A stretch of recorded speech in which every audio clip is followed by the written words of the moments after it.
ताहमेतं पुरुषं महान्तम् आदित्यवर्णं तमसस्तु पारे सर्वाणि रूपाणि विचित्य धीरः नामानि कृत्वापि वदन् यदास्ते धाता पुरश्चाज्यमुदा जहार शक्रप्रविद्वान् प्रदिशच्चतस्रः तमेवं विद्वानमृत हि भवति नान्यपन्था अयनाय विद्यते यज्ञेन यज्ञमयजन्त देवाः तानि धर्माणि प्रथमान्यासन् तेहनाकं महिमानः सचन्ते यत्र पूर्वे साध्या सन्ति देवाः अद्भ्यः सम्भूतपृथिव्यैरसा आच्छा विश्वकर्मण समवर्ततादि तस्य त्वष्टा विदधद्रूपमेति तत्पुरुषस्य विश्वमजानमग्रे वेदाहमेतं पुरुषं महान्तम् आदित्यवर्णं तमसः परस्तात् तमेव विद्वानमृत हि भवति नान्यपन्था विद्यते यनाय प्रजापतिश्चरति गर्भे अन्तः अजायमानो बहुधा विजायते तस्य धीरा परिजानन्ति योनिं मरीचीनां पदमिच्छन्ति वेदसः यो देवेभ्य आतपति यो देवानां पुरोहितः पूर्वो ये देवेभ्यो जातः नमो रुचाय ब्रह्मये रुचं ब्राह्मं जनयन्तः देव अग्रे तदब्रुवन् यस्त्वैवं ब्राह्मणो विद्यात् तस्य देव अशन्वशे रेष्यते लक्ष्मीष्णपत्न्यौ अहोरात्रे पार्श्वे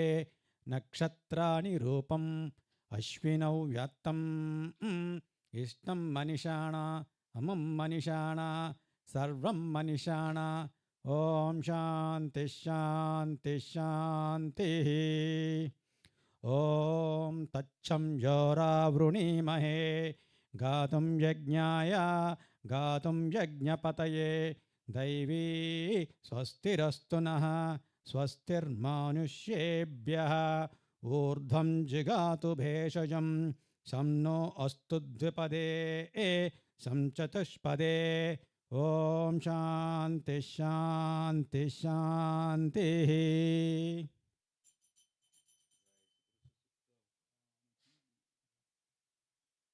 निताय गौर सुंदर भगवान की you can put the Gorarti. Kibo jayo jayo Gora chande arati kasobha jayo jayo Gora chande arati kasobha Jahnavi তটবনে জগমনলোভা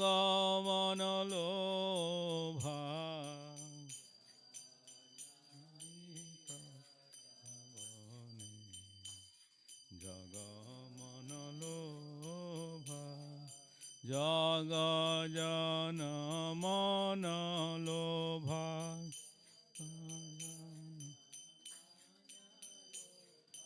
jaga jana mana lobha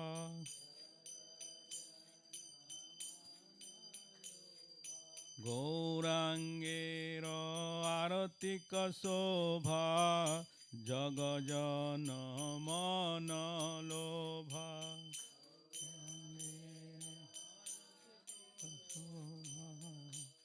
jaga jana mana lobha jaga jana mana lobha nitai gora hari bol nitai gora hari bol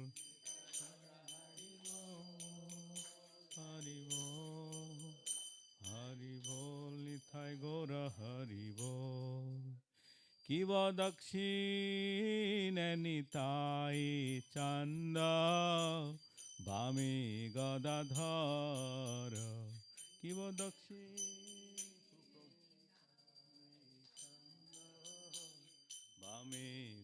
Liladhar নিকটে অদ্বৈত শ্রীনি বাস ছত্রধর নিকটে দ্বৈত শ্রীনি বাস ছত্রধর শিব বসি আছে গৌরা চান্দ রত্ন সিংহাসনে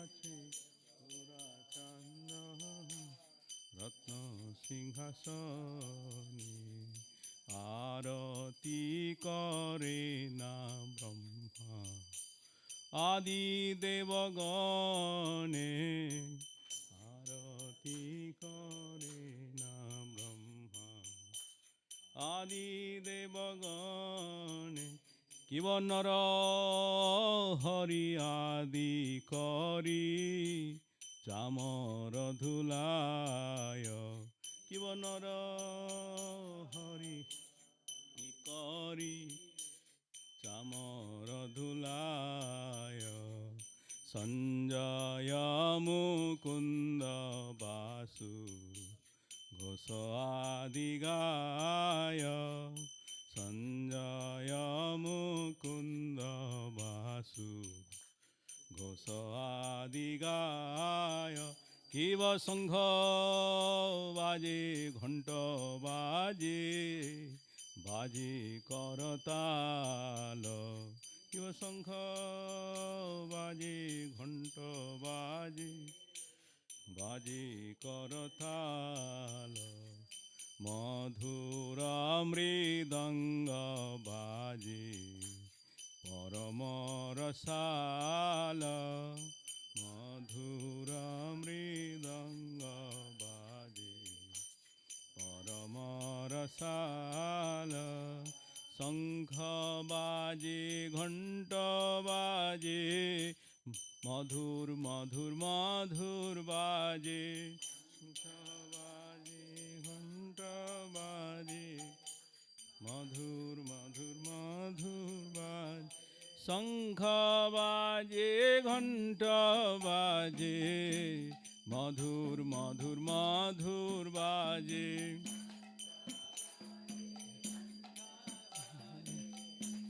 মধুর মধুর মধুর বাজে গৌরাঙ্গের আরতিক শোভা জগ জন মন লোভা গৌরাঙ্গের আরতিক শোভা জগ জন মন লোভা জগ জন মন লোভা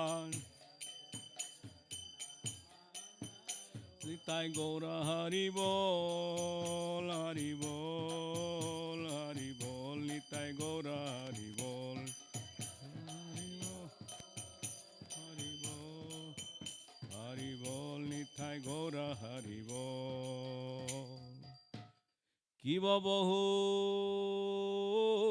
কোটি চন্দ্র জিনি বদন উজ্জ্বল কিব বহু কোটি চন্দ্র জিনি বদন উজ্জ্বল গল দেশে বনমালা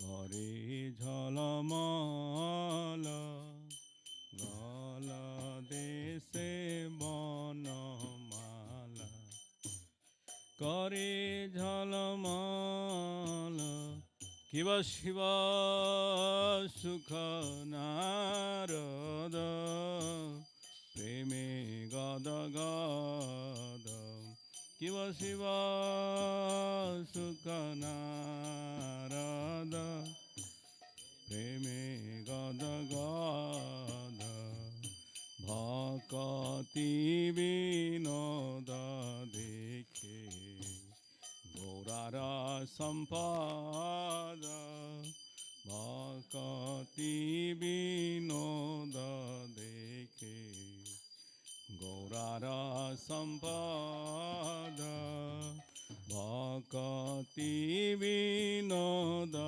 দেখে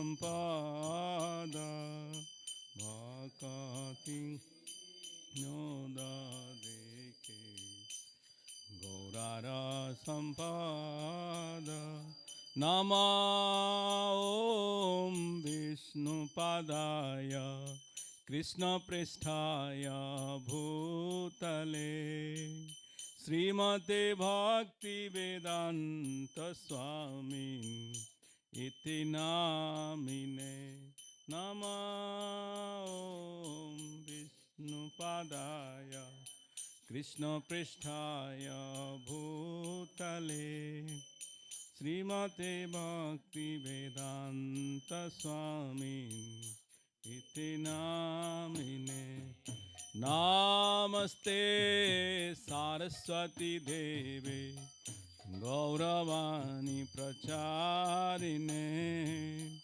Nirvisesa Sunyavadi Paschatya Desatarine Namaste Saraswati Devi Gauravani Pracharine Nirvishesha Sunyavadi Paschatya Desatarine Jai Shri Krishna Chaitanya Prabhu Nityananda Shri Advaita Gadadhara Sivasadi Gaura Bhakta Vrinda Jai Shri Krishna Chaitanya Prabhu Nityananda Shri Advaita Gadadhara Sivasadi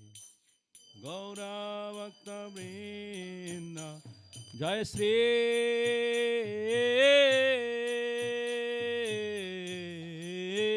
Krishna Chaitanya Prabhu Nityananda Shri Advaita Gadadhara Srivasadi Gaura Bhakta Vrinda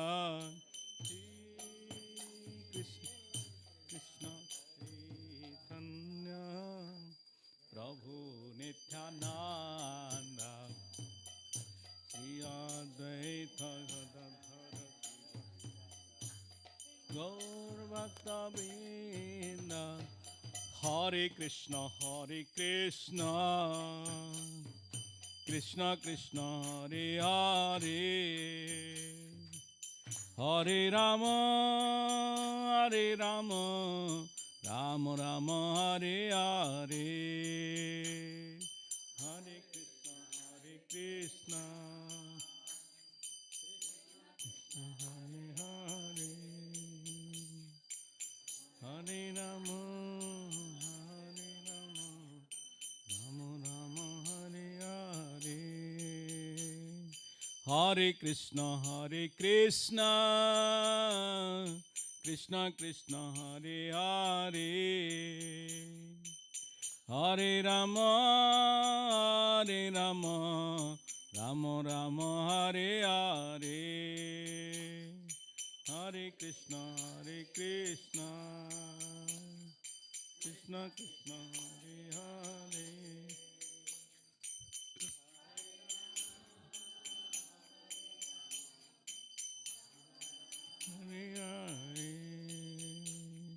Hare Hare Hare Krishna Krishna Krishna Hare Hare Hare Rama Rama Rama Hare Hare Hare Krishna Krishna Hare Hare Hare Rama Rama Rama Hare Hare Hare Krishna Krishna Krishna Hare Hare Hare Rama Rama Rama Hare Hare Krishna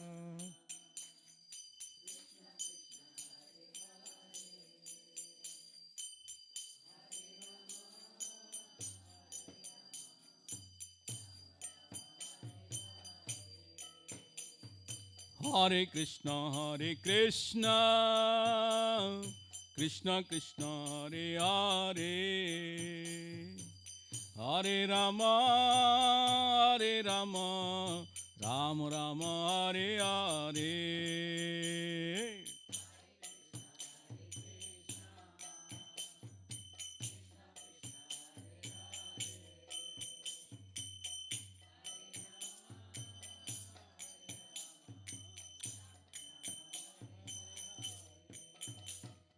Hare Krishna, Krishna Krishna, Hare Hare, Hare Rama, Hare Rama, Rama Rama, Hare Hare.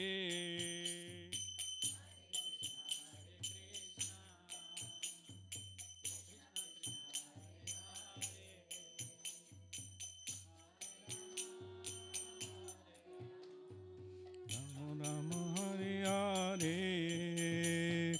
Hare Krishna, Krishna Krishna, Hare Hare, Hare Rama, Hare Rama, Rama Rama, Hare Hare. Hare Krishna, Krishna Krishna, Hare Hare, Hare Rama, Hare Rama, Rama Rama, Hare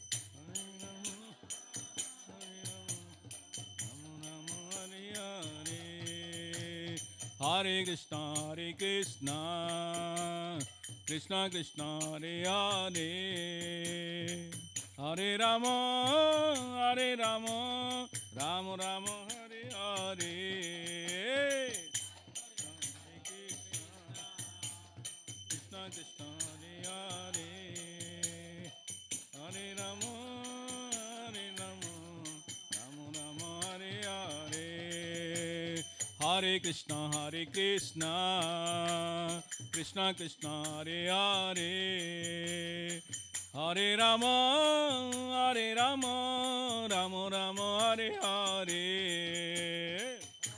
Hare Krishna, Krishna Krishna, Hare Hare, Hare Rama, Hare Rama, Rama Rama, Hare Hare.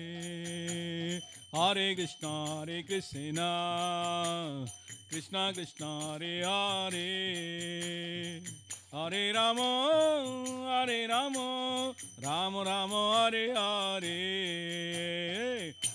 Hare Krishna, Krishna Krishna, Hare Hare, Hare Rama, Hare Rama, Rama Rama, Hare Hare.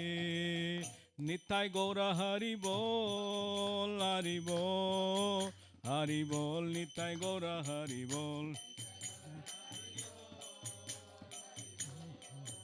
Hari Bol, Nitai Gaura Hari Bol. Jai Jaya Prabhupada, Prabhupada, Prabhupada, Jaya Jaya Prabhupada.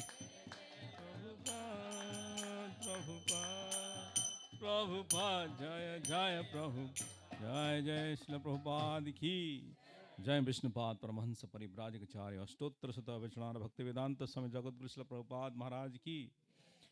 नित्य लीला प्रविष्ट अष्टोत्तर शत श्रील भक्ति सिद्धांत सरस्वती गोस्वामी ठाकुर प्रभुपाद महाराज की। अनंत कोटि वैष्णव वृंद की। नामाचार्य श्री हरिदास ठाकुर की। प्रेम से कहो श्री कृष्ण चैतन्य प्रभु नित्यानंद श्री अद्वैत गदाधर श्रीवासदि गौर भक्त वृंद की। श्री श्री राधा कृष्ण गोपीनाथ श्याम कुंड राधा कुंड गिरि गोवर्धन की। वृंदावन मथुरा धाम की। श्री श्री नवदीप मायपुर धाम की। श्री श्री जगन्नाथपुरी धाम की। गंगा मई जमुना माई की। भक्ति देवी तुलसी महारानी की। समवेद भक्त वृंद की। All glories to the assembled devotees. All glories to the assembled devotees. All glories to Sri Sri Guru and Gauranga. Gaur Pramanand Hari Hari Bol.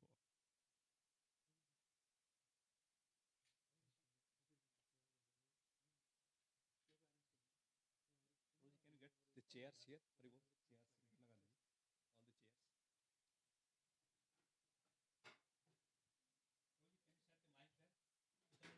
All the chairs.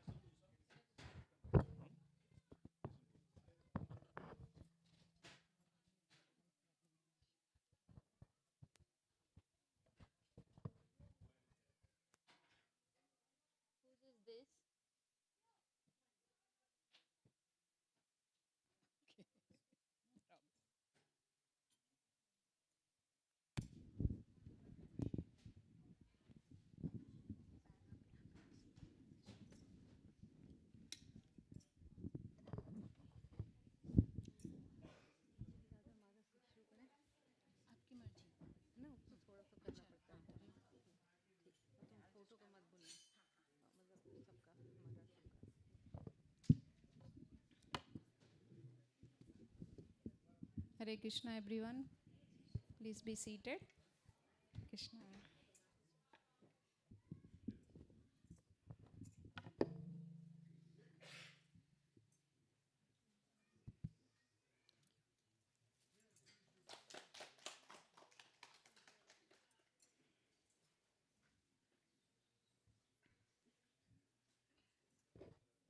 I'd like to welcome all of you to ISKCON Tri-Central Valley Yogpit Center.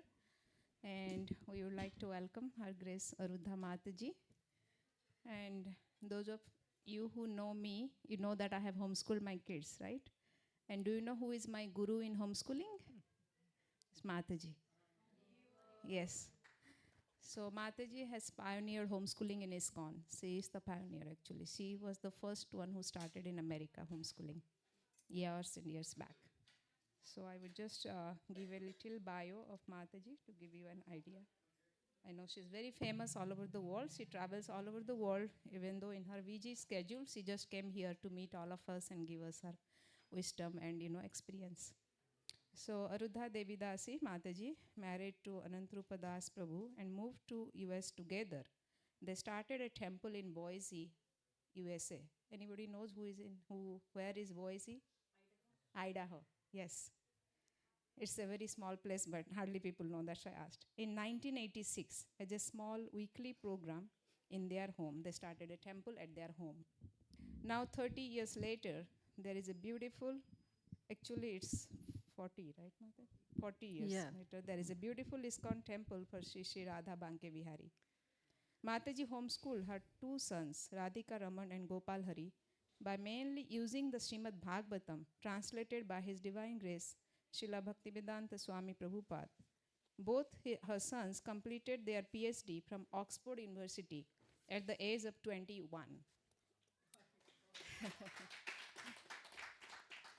This experience gave her the conviction that Srimad Bhagavatam can give a child everything he or she needs to become a well-rounded devotee and member of the society. While her children graduated early, Aruddha explains that it is not the goal. Rather, for her, it reinforced that through learning from the Srimad Bhagavatam, children develop a higher capacity to observe and complex subjects, and principles are assimilated with ease. Mataji is the author of Homeschooling Krishna's Children, which is published by the BBT. This book provides a complete guide to Krishna conscious parenting with the help of a team of parents from around the world. She has been publishing Srimad Bhagavatam, a comprehensive guide for young readers. Cantos 1 through 7 are available on Amazon. We have also it available here, very few copies. So already few are sold yesterday when I just opened up the boxes. So if you would like to have them, please let me know. Her team creates engaging study content to guide children, parents, and teachers to study Srila Prabhupada's Srimad Bhagavatam chapter by chapter in a delightful way. Now, at the age of 73, she's traveling the world to share her wisdom and experience. She's hopeful that parents will see the value in giving their children the strongest foundation based in bhakti principle. So Mataji has been traveling, and when she called me to come over here, she was in actually South America. And she just in few weeks is here. And tomorrow again she's traveling to Los Angeles and then to East Coast to Florida. You can imagine at this age Mataji is traveling tirelessly just for the benefit of the parents and children, right? So, yeah. So Mataji has been my mentor and guide, in the spiritual life as well as in parenting. I was initiated in Boise Temple in 2005. I went for my initiation there, but I just not got the initiation to the bhakti process, but also to homeschooling. My son was only 10 months old at that time, and my Guru Maharaj introduces Mataji to me, saying that she homeschools, and why don't you homeschool Balram? That was my Guru Maharaj's first instruction to me just before my initiation. So I took that into heart, but it was because of Mataji's inspiration and Prabhu's encouragement that we could move forward, and we continued the journey. So we would like to welcome Mataji once again to this Yogpit Center. Thank you. Now over to you. Hare Krishna, everyone. Thank you, Anand Vrindavan, for a pretty generous introduction. And I also want to thank Bali Mardhan Prabhu and Anand Vrindavan for hosting me so nicely. It was really like coming back and after such a long time, many, many years. I was here, I think, in ISV 15 years ago. And so it was a real treat to come back and to meet her and her family, since we had so many past memories together. So I'm really happy to be here, and especially when I heard that they've opened this beautiful preaching center. It's just really made me so happy, because that's how we started our journey in Krishna consciousness, by starting a center in Boise. It was a small place like this. And actually, yeah, it was actually it was from our home, and then eventually it turned into a little temple. So hoping to see the same here one day, right? Yeah. So I will start my program. Um, this is a seminar on the art of Krishna conscious parenting. Everybody can see that, yeah? Okay. So this seminar will be divided into 3 parts, okay? One is, this is based on ISKCON motto. I don't know if you've heard that famous motto. Purity is the force, books are the basis, and preaching is the essence. So purity is the force means that what we can do, things in the home to make it conducive for our children's Krishna consciousness. We all have our desires. We all want to pass our values to our children, isn't it?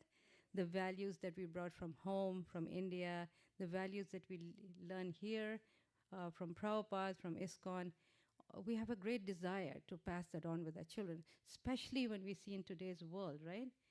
So much contamination, so much challenges now in school. So all of us are feeling very nervous that am I going to be able to raise my children in a way that I would like to see, right? So this is the reason why you're here, I'm sure, right? Now things are very different today, right?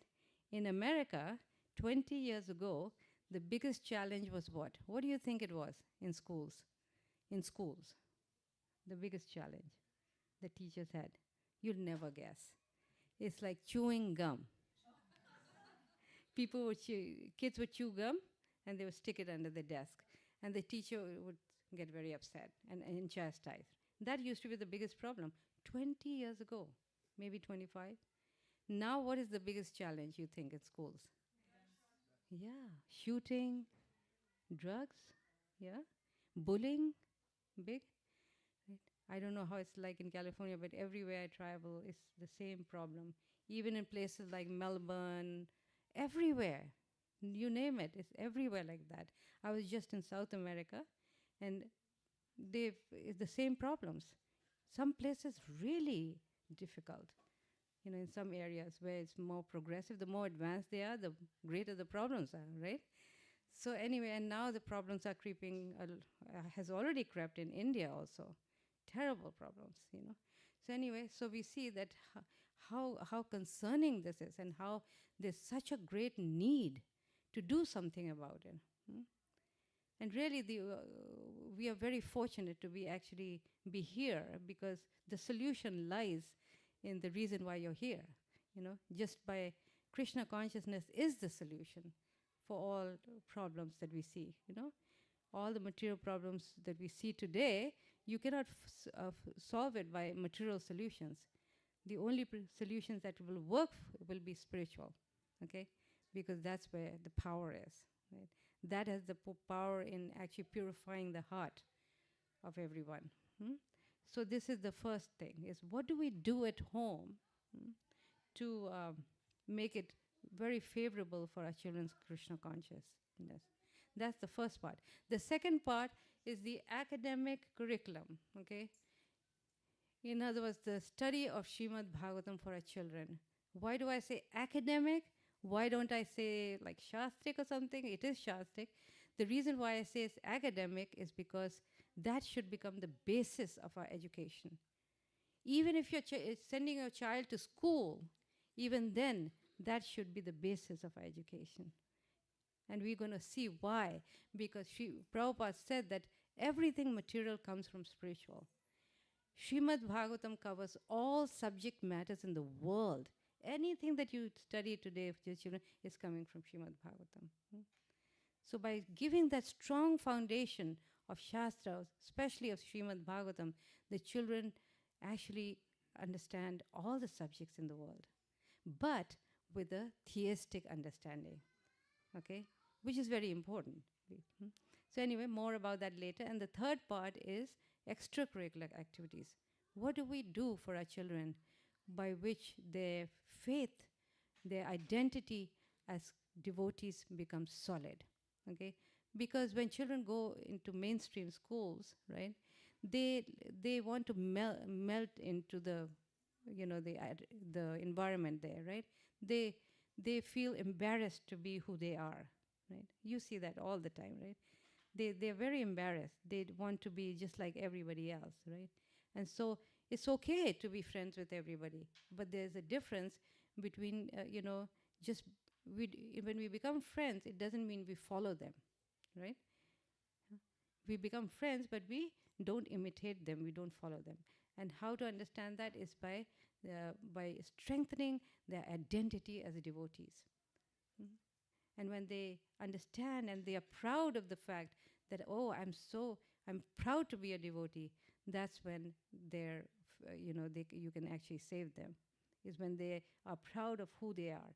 And that pride comes from understanding the philosophy, from practical devotional service, finding their social life, their social needs being met as devotees.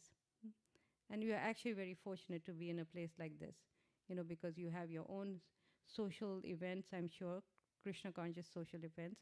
There's ISV also. So you're in a very good place to start with. There are people who don't even have that. Okay. So anyway, let's begin here. So let's try to understand what was Srila Prabhupada's vision for our children. He had aspirations for our children. Do you know that? Very strong aspirations. They're among the three things that Srila Prabhupada stressed. One was book distribution.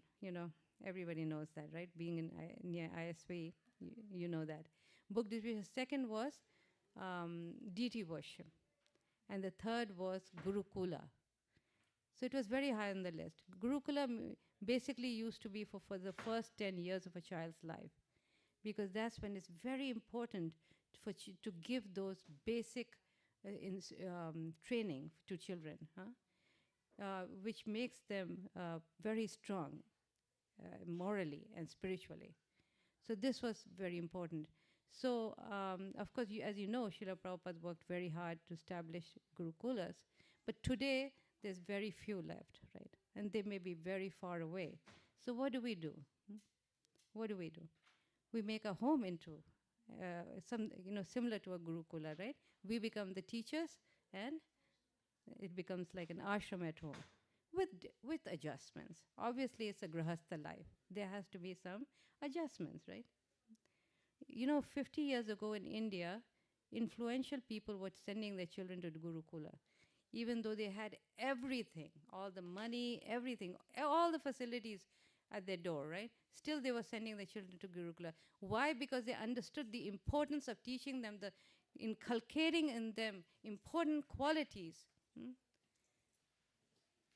Even though they had everything materially and in every way possible you can think, yet they found the necessity of inculcating in our children qualities such as self-control, tolerance, mercy, forgiveness, all these things. Imagine, these were the richest people in India, yet they were sending their children away to inculcate them with these qualities, because they understood the importance of giving their children. Because without character, Prabhupada said, is like decorations on a dead body. Have you ever seen somebody very highly qualified come in, you meet him, and if he's very proud, what do you feel? How do you feel? It's like you feel like, oh, this is useless, So the more the tree is laden with fruits, what happens? The tree bends, right? The more assets we have, the more money we have, everything, the more we become humble. And this is what Srila Prabhupada wanted to see in our children. He says, He says, if we raise a generation of ideal Vaishnava preachers, that will be the glory of your movement and the glory of your country as well. So Srila Prabhupada had great hopes for our children. He wasn't thinking, oh, they should just become pujaris and, and things like that. Nothing wrong with that. It's an elevated service. But yet, he had more broader vision for our children. He actually wanted them to be leaders of society, to go out there and, give. Why? In the Bhagavatam, any of you have read the Bhagavatam? A little bit? Yeah. You see, all this is a story of these great kings. They were called Raj Rishis. In other words, even though they were immersed in political things, ruling worldly things, but they were saintly kings. And they were so effective in their ruling the kingdom. Why? Because they had these exceptional qualities, this amazing character. You know Ram Raj, everybody knows, Lord Ram, right? He was good in everything, right? But where was his, the greatness shown? By his character, right? So the more the character our children will have, the more they will be, well known and will be fit to become leaders. And this was Prabhupada's vision.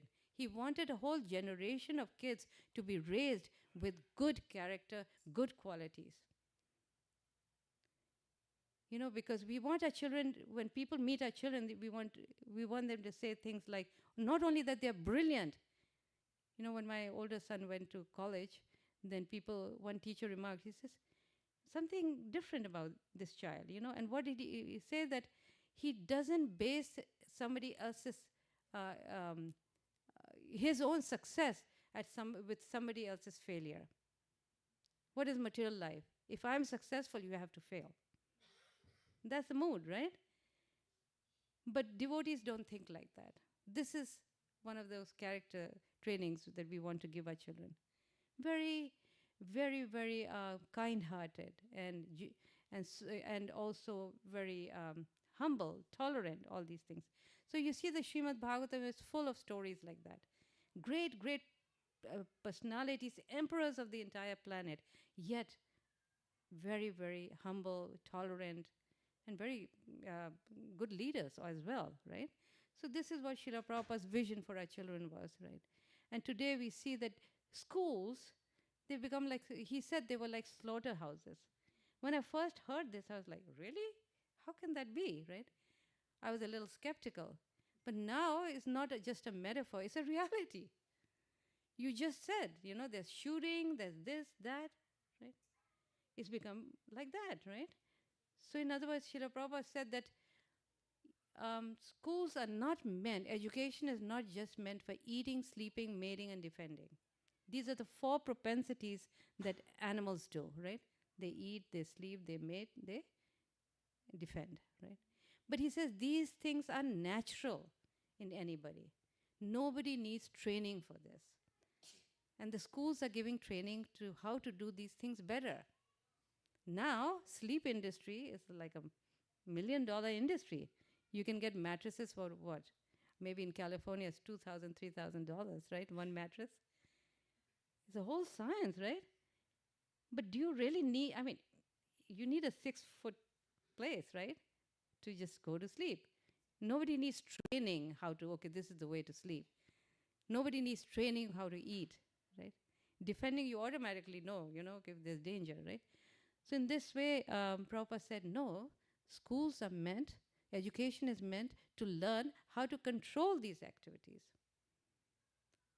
So the time is better spent on the important things of life. Okay. So it's something to think about. Prabhupada would challenge in the universities, in the schools, there's no department that teaches a student about the soul, which is the most important thing, right? We are not even these bodies, we are spirit soul. Unless we understand, everything else in the formula breaks down. It's useless, right? We're learning a bunch of zeros without adding the one there, Prabhupada said, which is Krishna. Right? So in this way, and so the third part, so this is the academic curriculum, it helps in feeding the intelligence. When you study Shastra, that's why for everyone, not for your, only for your children, for yourself, study of Srila Prabhupada's books is very, very important because it feeds the intelligence. Okay? In other words, all your doubts that come up from time to time, they are the answers are in those books, especially for our children. In today's environment, the way they are educated, they need answers. And when they don't get enough answers, they lose it. I was in Mauritius, and do you know over there, it's a Hindu country, okay? And yet, Hinduism is being challenged. In other words, especially even they're dragging children from the Krishna consciousness movement and making them into Christians and Muslims. What to speak of those who are not even devotee children? They're completely being brainwashed because we don't take our philosophy seriously. And what we have, the philosophy that we have out there, so-called Hindu philosophy, is all a hodgepodge. It's not clear. Actually, we are very monotheistic, but it tells some other story, right? So in that way, even in Mauritius, being a Hindu country, children are being taken away. You know that famous Kerala story in India, right? Yeah, everybody heard about that. And the reason is because Hindu children are not being trained in what our philosophy is. And ISKCON is really the only institution that's doing that in the proper way. There's a lot out there. Anyway, so that's something we have to think about in terms of studying Srimad Bhagavatam with our children. And also the last part is preaching is the essence, which means sharing Krishna with others, sharing our philosophy with others, sharing who we are, our identity as devotees of Krishna with others. You know what happens when you teach something, when you have to sit here and tell people something? What is the first thing you have to worry about? Yeah, practically, practicing what we preach, but also we have to know very well what we are speaking about. Huh? If you don't know what you have to talk about, then you can be in trouble. There can be challenges, there can be questions, which can, you may not be able to answer. So you have to know the matter thoroughly, inside and outside. So when children present their philosophy, what happens? They know the philosophy very well. Otherwise, how can they present it to others? So to encourage them to present themselves as devotees to others. And you know what it does when people clap for our children? How do your children feel when you clap for them? Well, yeah, they feel so happy. They feel so satisfied. They feel so, confident that they are devotees and people are clapping for them. So these are the opportunities we have to give them, is to put them in a position where they can stand out here and they be able to speak about Krishna to others. Because when you clap for them, that faith becomes very strong. That's why I travel everywhere. And one of the biggest concerns that I see among parents is that my children are such nice children growing up, very devotional, very, very devout, but I don't know what happened to them now. Now they stand back at the wall, at the wall. They don't want to even come to the temple or to the center anywhere. They'd rather be home doing what? Scrolling. And that's the worst thing you can do. I was in Chowpatty for a seminar many years ago, and my audience was mostly 50% was brahmacharis. And I was thinking, what are they doing here? Me and my son, we had gone. And we asked them, why are you here? And he said, the reason we are here, we're very concerned about our families, our grahastas. Because they are such nice devotees, they come to the temple, but what happens to the children? The children don't come. They're very, very nice parents. But the children, they're at home. And guess what they're doing? So they were very concerned about that, because we're losing a whole generation of our children. We will lose if we don't do it right? And they were worried, and they said, no, we want them to be here. I was in Chile, in South America, And they lost a whole generation of their children to things out there. They lost them. You know, that they don't come to the temple, they have no interest. They say, this is your thing. It's not my tradition. Why are you forcing your tradition on me? These are your values. You don't understand what we have, what kind of life we have, right? So they're losing, we are losing our children to this material situation out there. And it's not very difficult to understand that, right? It's not very difficult. I was in Melbourne and one parent came and father came, he was crying. He said, my sons don't even talk to me when they come home. They just look the other way and say, just ignore me. There's nothing you can do when they get to be older, you know. He was crying. I mean, I was staying with a family, very, very amazing family. Very nice positions and everything. And the children were, you know, they were good children, but they were coming from school, and the girl was coming, she was a teenager, and she said, Mom, don't talk to me. Don't look at me. This is how she walks in. So what I'm saying, and this is where they're getting this from. Yeah, from each other, from peers, from television, from internet, all these things. And I'm going to talk more about it. So how to save them, how to save our children from all that and bring them closer to our values, closer to us. There is a way. I tried that. There is a way. She tried it. There are many people who've tried it. And it can work. So this is what I'm here for. Okay.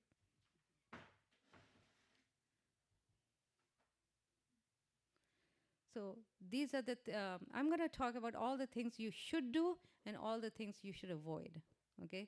So let's talk about the things we should avoid and limit. Right. Avoiding television and limiting internet. Now, what is the problem? There's two problems with it: the content and the medium. Anybody doubts about the content, that the content is bad or good? What do you think?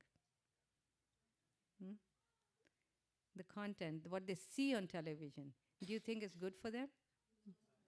No. Yeah. Now, all of you are probably coming into ISKCON, right? Trying to understand what it is and all that. It's a very old, it's been, the Krishna consciousness movement is not a new movement. It's very, very ancient. You know, it's the real heart of India, really, which we're losing gradually, okay? But now something is left, right? So we are trying to bring it back. So anyway, this is, traditionally, if you talk to your parents or grandparents, these are the 4 regulative principles, which is very ingrained in the Vedic culture, right? What is that? No meat eating, no meat eating, no illicit sex, no gambling, and no intoxication. These are the 4 things. And this is just, it's not even spiritual. This is actually material. But it's a way, it's the way to purify the body first and the mind. By doing these 4 things, we purify ourselves, by which then we can understand Krishna. You can't even begin to understand Krishna if you're eating meat or doing these 4 things. We think we are very religious, we are very spiritual, but actually nothing happens really. It's all superficial, right? So we are just trying to just simply be selfish and at least purify our body, you know. So these 4 things will purify our body, right? So it becomes a good place for Krishna to settle in, right? So this is the idea. So now when you watch television or you're on the internet, it breaks all these 4 things. When you think about it, right? Yeah. Everything. It glorifies meat eating. Every commercial is like a commercial on Wendy's or McDonald's. It's everywhere. I mean, you go everywhere, McDonald's is everywhere, you know. And they've really contaminated the world, you know. Anyway, so meat eating, illicit sex is everywhere. So everybody, they put themselves in compromising positions, and you're just like, oh my God, my kid is watching this, right? So all these things. So it breaks all of these 4 principles, okay? It's like pouring water. If you have a fire, you're pouring water, but you're trying to light a fire at the same time you're pouring water. It's kind of a activity like that. And then, okay, so that's one thing. But then people argue that there's some good shows too, right? Not everything is bad, and it's true. You have shows like the Discovery Channel and some education. One mother was very proud, and she came to me and she says, I taught my child reading through the educational show on the television. Okay, but then the problem with that is the way it's in which is given. It's like a saying in America, a glass of wine is good for your heart. That's what they say in America, right? But what is the problem with a glass of wine? It probably may be good for the heart, What happens? What is the real problem? Addiction. You don't stop at one. You keep. Oh. It's okay. Yeah. I can hear her. No, I mean to say that nowadays doctors are also opposed to that. Yeah. Yeah, like I work for Washington Hospital in Fremont, so I hear all the doctors, like all the patients who come for alcohol abuse or cardiac problems or anything, they say strictly not even one drop should go into your body. Yeah. What to speak of more. Exactly. Right. Yeah. And nobody, you see it when you travel on the airplanes, nobody stops at one glass. Nobody. They keep taking, because that's the nature of drinking, right? This is the nature, similar the nature of watching, using the screen. It's very addictive. You can't stop. 10 minutes will turn into half hour to 1 hour, 2 hours. Before you know, all the time is gone, right? Valuable time that can be spent in very wonderful things, right? So that is the problem, is that it is very addictive. They did see research that it acts like a person who uses cocaine drug. There's a hormone that's released which is called dopamine, which induces the user to keep taking more and more. So this internet addiction operates on the same principle. That same hormone is released, which forces the person to keep on, they're not able to stop browsing, okay? So before the children get to that level, you have to make it a stop. It's very, very important.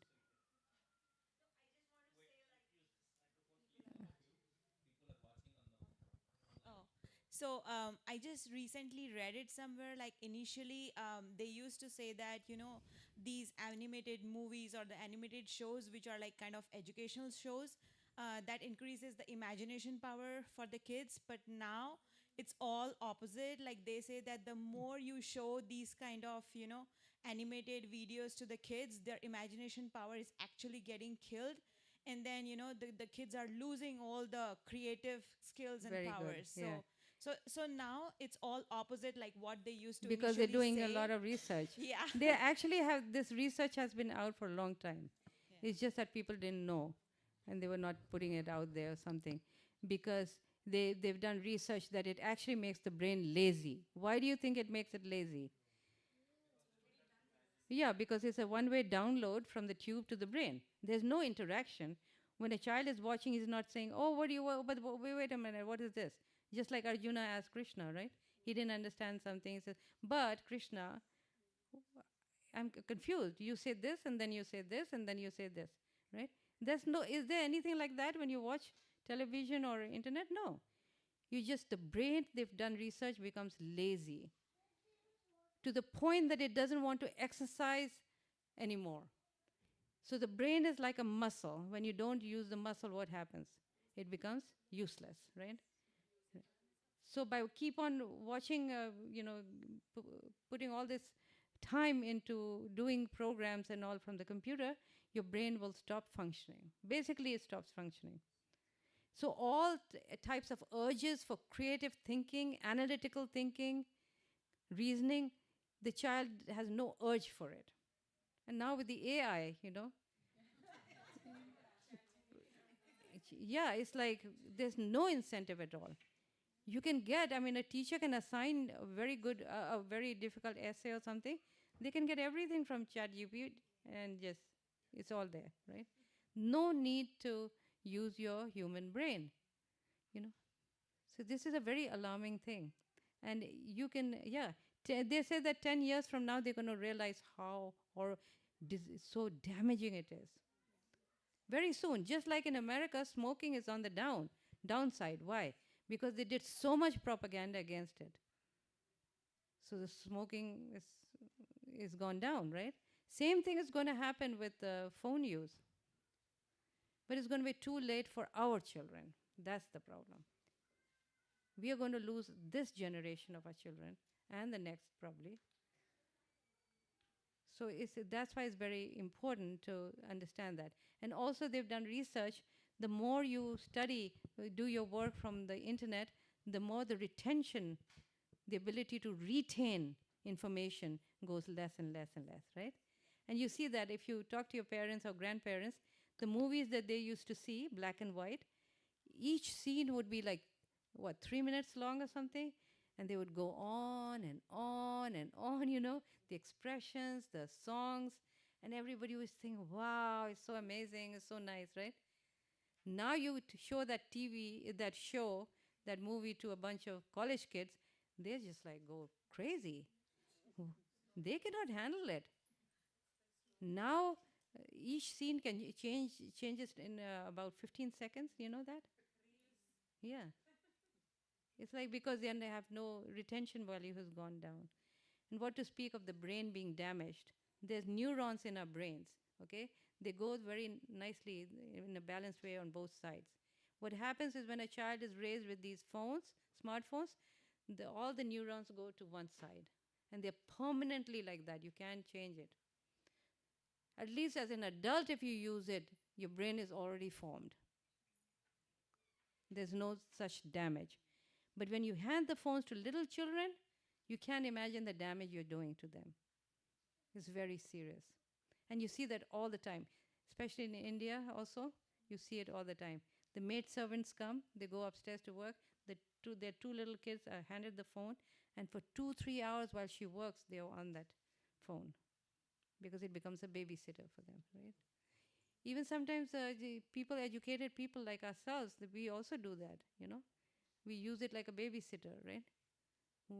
When they want to do something and it's okay. Here's the laptop. Here it is. It's very damaging. It's very bad. So anyway, so what to do? It's a fact of life, right? We're not living in the Stone Age. Today's world requires children to have phones, right? They get assignments in schools wherein they have to use the internet, right? So what do? So you have to train them and train yourself also. I was on the flight to here. I couldn't believe it. There was a couple, husband, wife, and a child, a daughter. As soon as they sat, husband and wife sat together. The child was on the edge here. And they took out their phones and they were on the phones the whole time. And that child, she had nothing to do and she was like looking at them, trying to get their attention. She completely failed. You can imagine this. And then they finally knew that she needed something. So one of them handed them the phone, her the phone. So she was on the phone and they pulled out their laptop because they needed something, right? You can be walking down at the airport. You look both sides. In America, you get restaurants both sides, right? You watch. You see a bunch of people sitting down to eat together. It's a social time, right? You're supposed to talk, make casual talk. They're all on their phones, And then you wonder, oh, my child, they did. And you see children today going to public schools, they have no social skills. They have no social. They cannot carry out a casual conversation with anybody without pulling out their phones,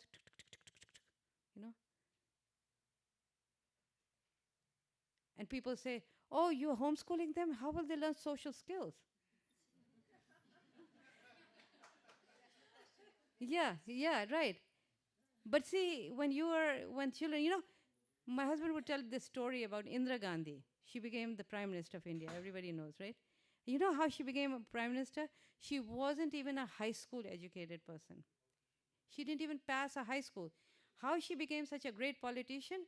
She would hang over the chair of her father and she would listen to all the conversation that was going on when Nehru would talk to all the politicians. This is where the knowledge is.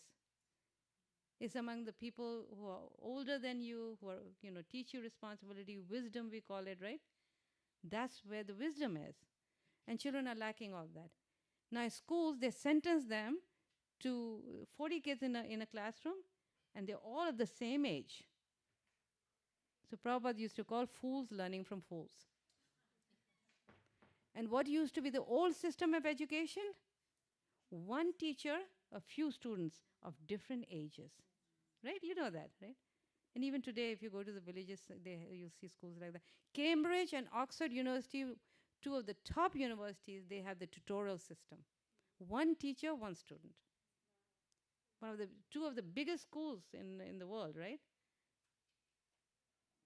This system of one teacher with 30, 40 students is a system that started only 50 years ago. Even in America, it was used to be tutorial system. And now they've brainwashed to thinking that unless a child goes to school 8 to 10 hours a day with kids sitting in that classroom, their own age, how can they learn without that? How can they be socially adept without that? They lose all contact with anybody older than them. They're there 8 to 10 hours a day, plus sometimes schools are far away. Sometimes the whole day, the best part of the day is gone. What can you do after that?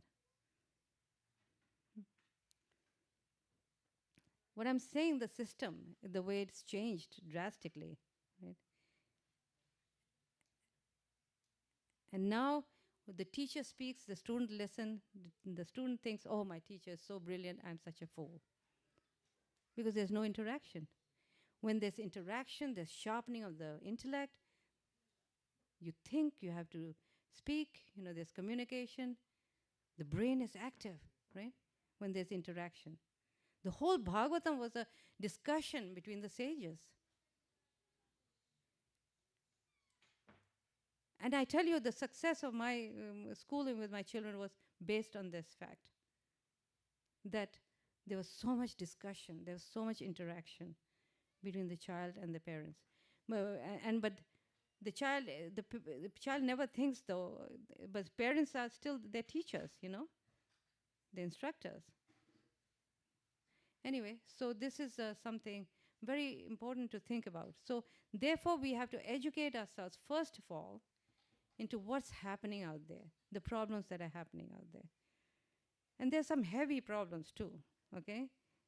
It's not just a matter of, okay, my child is becoming addicted or their brain is being, damaged and all that. That's a fact of life, But also there's danger in terms of if we are not careful about the children, what they can, while they're browsing, what they can end up with, right? And I tell you, the children are very innocent. They're not looking for these things. No child is looking for things that are damaging. It just happens. If you stay on the internet long enough, you're going to end up into sites like that. Objectionable sites, sites that you don't want your children to get into. Because the way they have it designed, they know exactly. And that's why you have to be getting softwares, finding ways to control that. And it's good. You have to. You see? Better you don't even give the phone to them. I heard that in Silicon Valley, there's schools like where kids don't have a phone, right? I heard there's one school with a lot of kids. I think it was Waldorf, though. I think it was, yeah. Well, anyway, there's a story about Steve Jobs, the owner of Apple. He was interviewed by a reporter who asked him, he says, wow, your children must be having the latest gadgets, the latest phones. He said, oh, they don't even have one. Steve Jobs' children don't have phones. Why? Because he works for that company. He's the owner. And he knows how bad they are, how damaging they are. So he restricts his own children, yet he makes a fool out of us, right? So we have to be very smart. We have to understand, through our intelligence, that we have to educate ourselves. This way you know what's going on and you can take the right steps. So use it just like a tool. Just like you'll use like a hammer for hammering a nail, you use it like a tool and you keep it away. You don't walk around with a hammer all day. Do you? Do you have a relationship with it? No. But children want a relationship with this medium. Social media is the most unsocial thing you can imagine. It's not about real community. Is it about real community? It's a fake world. Their whole life is dependent on the likes that they get, right? And because of that, it raises such fear and insecurity and depression. Depression is so high among children. Suicide has doubled. In one Utah school, the suicide had gone up to 140% in 1 year. And it's all due to social media. Our children don't connect with us anymore. They don't relate with us anymore. There used to be a time they'll come home and they'll dress up and say, Mom, how am I looking? Am I looking nice? And Mom will say, oh, you're looking so nice, so beautiful. And they'll think, okay, that's it. I am beautiful. But now that's old story. Where do they go for approval? Friends. Social media, right? So we're losing our children. So before it gets too late, we have to think about this, right? There's, in India, I was in India doing one seminar, and one Mataji came and she was crying, and she says, my child is, he's so addicted to his internet, he won't even get out of the room. And he's been diagnosed with clinical depression. 18-year-old child. Yeah, this happens, yeah. Another mother came crying and says, my child is addicted to pornography. And she didn't even know. She had no idea. Now when the parents tell the children to don't be on their phones, they threaten them that I'm going to run away or commit suicide. And because parents are not well trained about all this, they get sucked into that fear, right? It's a huge phenomenon, all over the world it's happening like this. Everywhere, no matter where you go. In Korea, it's so bad that they say that parents are afraid of going into the room where the children are. Because the addiction is so bad, if they see danger, they'll kill them. So they'll slash their wrist. So they're afraid to go inside the room.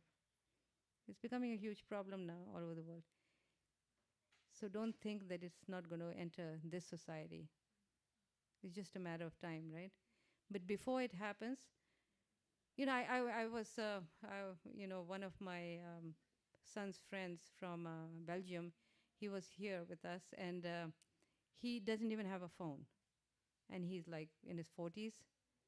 And he's a scholar and really, really intelligent and does a lot of stuff. And he was saying that, actually there's a way where when the schools tell you that the child has to have this, have a phone because this is how they transmit all the information to them and all that. There's ways to do it. There's actually ways to do it. And being being Silicon Valley, I don't have to tell you that. You can figure out yourself how to, find ways where the children are not forced to use their phones, even when the school tells you that. Okay. And even the young people are realizing them. They actually are miserable. Do you know? Anybody addicted to phones, to social media, they're actually very unhappy inside. And this is one person who interviews them. He's doing shows to help parents like that. They said he finds people like that say things like, oh, I've tried everything in my life. I'm so miserable. All the evil is at my door. I wish my parents hadn't given it to me. So I'm just letting you know that even though they're acting in an excited way, oh, I have to have phones, but actually it makes them very miserable. Okay. So try to help them in some way or the other. Yeah, yeah, yes. Oops. Uh, Thank you so much, Mataji. One question is, given a lot of us have tech careers now, even if we use phone or laptops strictly for work purposes, and if a parent is working from home, Yeah. a kid is always learning by observing, and that kid is watching their parents being on laptops or in phones, and they don't have the full context. Um, and given what's coming and what you just described, how can we, I guess, help them understand what we're doing is for utility and work and not entertainment? Mhm. Yeah, I mean, you have to engage them in positive things where they don't feel like if they're bored, and they don't have anything to do, they will naturally think this is more exciting, right? I know of families whose parents have this problem, where they have to be on there, and the children are, they have understood that there are boundaries. I mean, there's a reason why they're not going to get it, and dad has to, is doing this for work. They have to be properly engaged. You see, when the empty mind is a devil's workshop, right? So if they don't have enough engagement as a substitute, then obviously they're going to say like that. Mm. Yeah. Okay.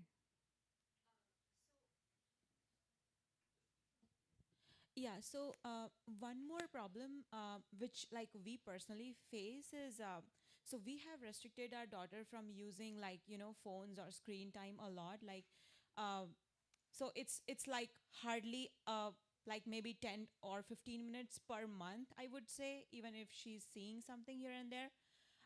But what happens is in the neighborhood, if she's trying to go and play with someone, which we are also like very watchful of and very mindful of where she goes and who comes to our home, the other kids. But what happens is when she goes to other person's place, she's kind of very attracted, to see the screen. But we are the parents who have like restricted all the time. Like we never do Yeah, that. yeah. Like we are not in the social media, like nothing like that. Yeah, so So I will be covering that part. How, when they get into other children's association, they get attracted to, how to stop that, how to help them with that. That will come in our second part.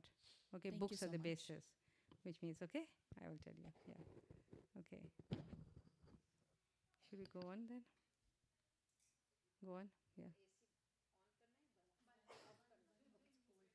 Oh, it's cold? Okay, so now we'll talk about the things you should do to help our children. Okay, so this was the part where you have to avoid. Okay, and now these are the things you must do, and to help them in their purification of their hearts. In other words, now there's the Guru Maharaj of our Srila Prabhupada, Bhakti Siddhanta Saraswati Thakur Maharaj, he said that children, when they become adolescents, they have a natural tendency to be mischievous and to go into the wrong things. This is just who they are. It's just they naturally leer towards things that they should avoid. Hmm? So this is the problems that happens when they start growing up into teenagers, because right at that time when they start becoming teenagers and puberty takes place, then all these the whole body is injected with so many hormones. Hmm? And these are the new hormones that are released into their body, and which makes them very emotional and very restless, you know and they become very emotional, and the intelligence becomes very rebellious, and that's because of these physical changes that's happening in their body. Okay, and this is a no action problem. In other words, you cannot do anything about that. You cannot change things. Okay, just like if you plan to go to somewhere, to a movie or something, and suddenly there's a storm, you can't change that. If the weather is stopping you from going where you want to go, it's just a fact of life, right? So these are facts of life that children go through, the young teenagers. But what happens is that parents are looking simply at their bodily change, the external change. he was my little child and now he's grown up. How has he changed? It's impossible. He's the same kid, but they're looking at the externals. They're not looking at the internal, the subtle body. So along with the physical body that changes from a child growing up, from a child to a teenager to adolescence, along with that, the mind changes. The subtle body also changes. And this is what we fail to see. Okay.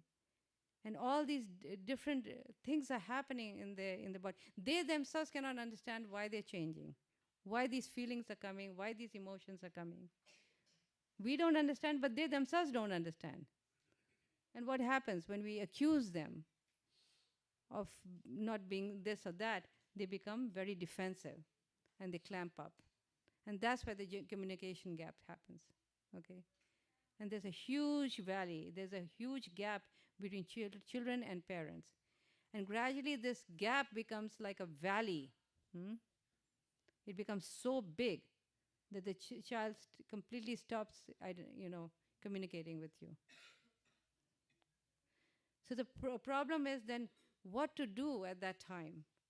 How can we handle this period in their life, especially growing up, when all changes are happening in their life, in their body, in their mind. The samskaras we give them, and that's where this comes in. The samskaras that you give them growing up for yourself and your children really help them to control, to make these changes in which there can be a lot of scars in their life. This is the time between 10 and 15 where children can make mistakes that become irreparable. You can't repair them. So if you do things, if you give them the proper spiritual samskaras growing up, okay, then these are the things that will help them, where the scars will become very minor scars, like a scratch. They become like a scratch. So do you want to see big scars in their life growing up, or do you want to see just scratches? Yeah. And how do you do that? How do you turn these major scars, which are inevitable to happen? This is what I understood. The changes that children go through in life growing up, this is very normal. This is going to happen. Even our parampara says it. Bhaktivinoda Thakur, Bhaktisiddhanta Saraswati, they said this is a very normal period. This is what happens for them to grow up, right? And how we can get that is by giving these spiritual samskaras that we're going to talk about. The things that you did today, the artik that you did today. You start the day with a morning program, which means remembering the Lord and His holy name. It acts like a shield. Even when a man goes to work, once Kadam Kanan Maharaj, he's one of the Maharajas in our movement, he used to get up even before Mangal Arati, do all his rounds, then there was Mangal Arati, and then there was, he would, read Srimad Bhagavatam. By the time he got finished, he says, I am ready to face anything in the world. This is how he used to say. And he was a temple president in Vrindavan, Krishna Balram, right? And it's one of the most, at a period of time, it was the most difficult place to be because there were gangs. And they were really really threatening, they were taking over the management. So many things were happening. Well, they were threatened by the management in Vrindavan, and he was the president there. And a very straightforward, clean-hearted, strong, fearless person he was. And they shot him, you see.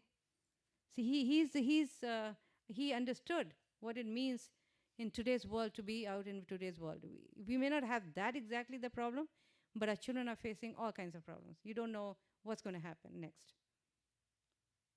I mean, you know the world situation, what's going on, right? There's so much fear about so many things, especially we fear for our children. How do you make them fearless in today's world? This is the way. When you finish a morning program, it acts like a shield, like an armor, like a soldier goes into battle with an armor, right? A bulletproof armor. It acts like that.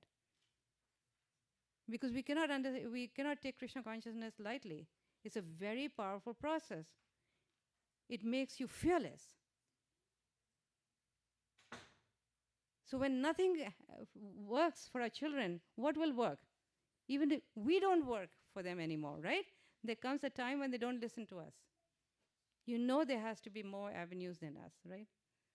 And that's how the Gurukul system used to start. Parents realized their weakness, being able to control their children, so they used to send to some very, very advanced personality, spiritually advanced personality.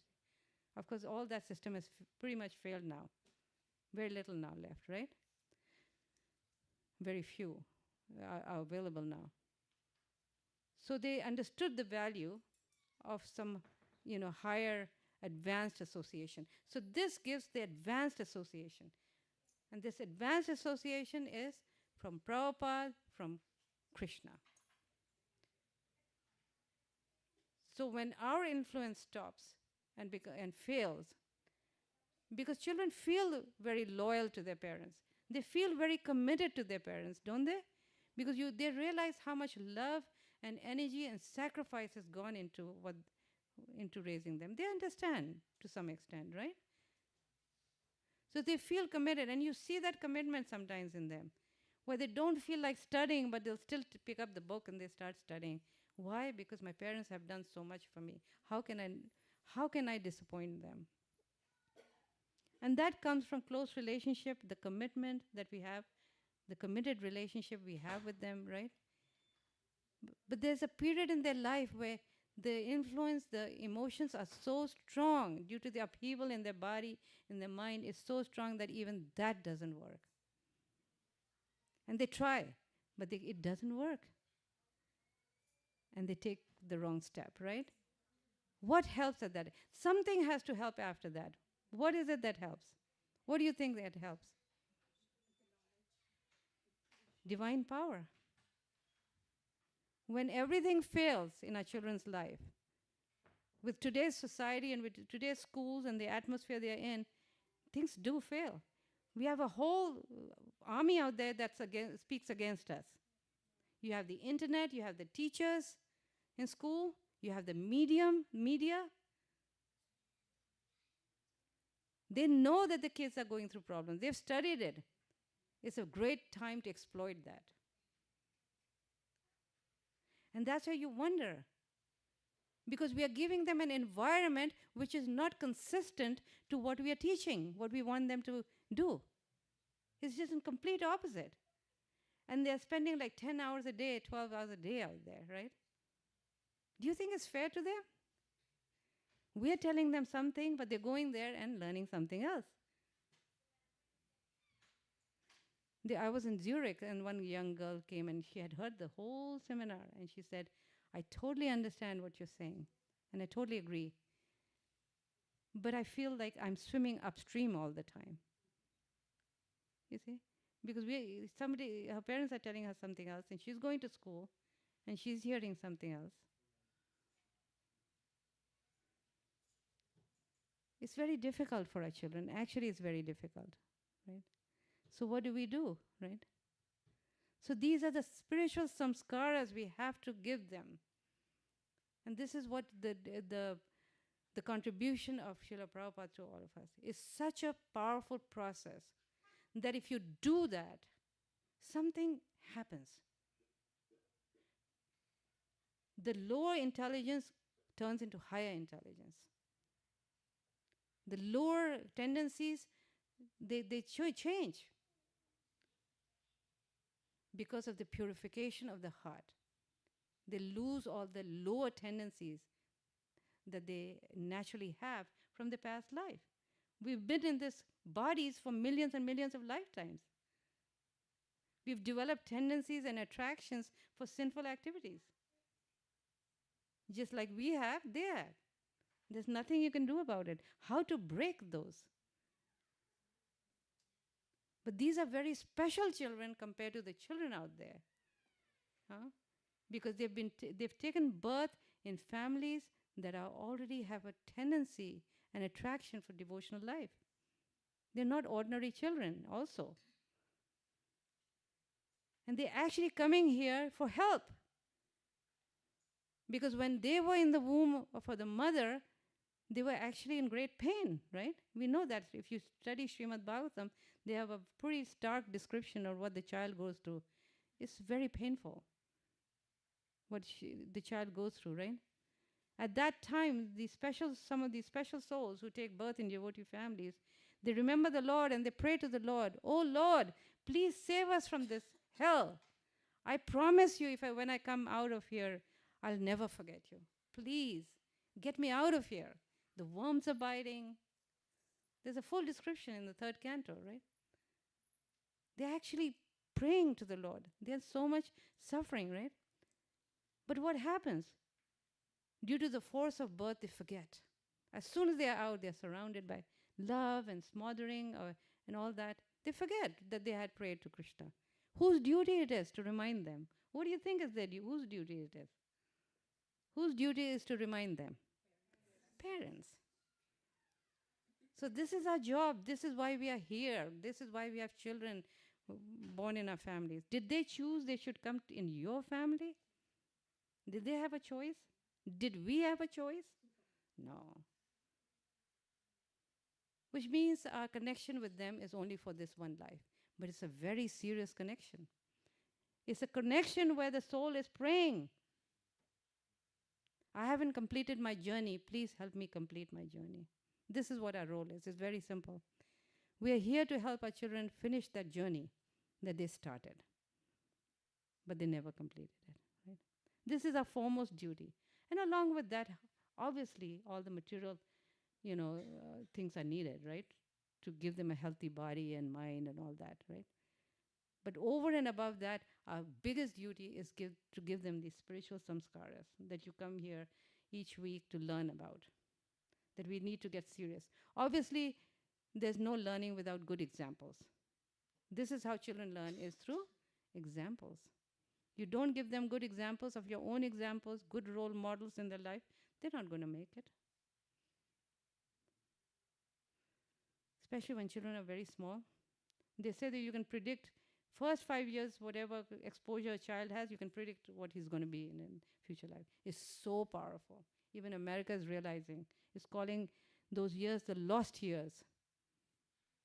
Now they're realizing. Because people used to think that first 5 years is like, oh, they're just children, what can you tell them? It's a very powerful time. So good role models is very important, to put good example. For that, we have to change first, isn't it? But it's not like we have to first change, okay, then only we can give. No. It keeps going simultaneously. As we grow spiritually, they also grow. But we never stop becoming the teachers, because we are older, we have more experience, we're still their instructors. But we can grow with them. If we haven't had this opportunity before, we can do it now with them. I did like that.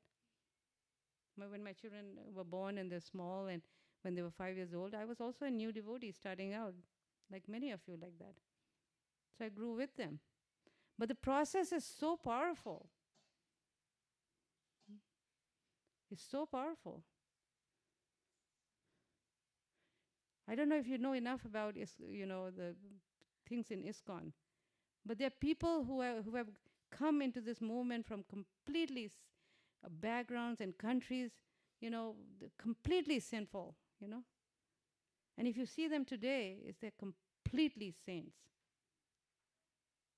That's why in one lifetime, a person can be completely changed just by doing simple things like this. So this is the morning program, which means, you go to a temple and you can see, right? We have an Artik, Guru Astika prayers to the spiritual master. We chant Narsinga prayers.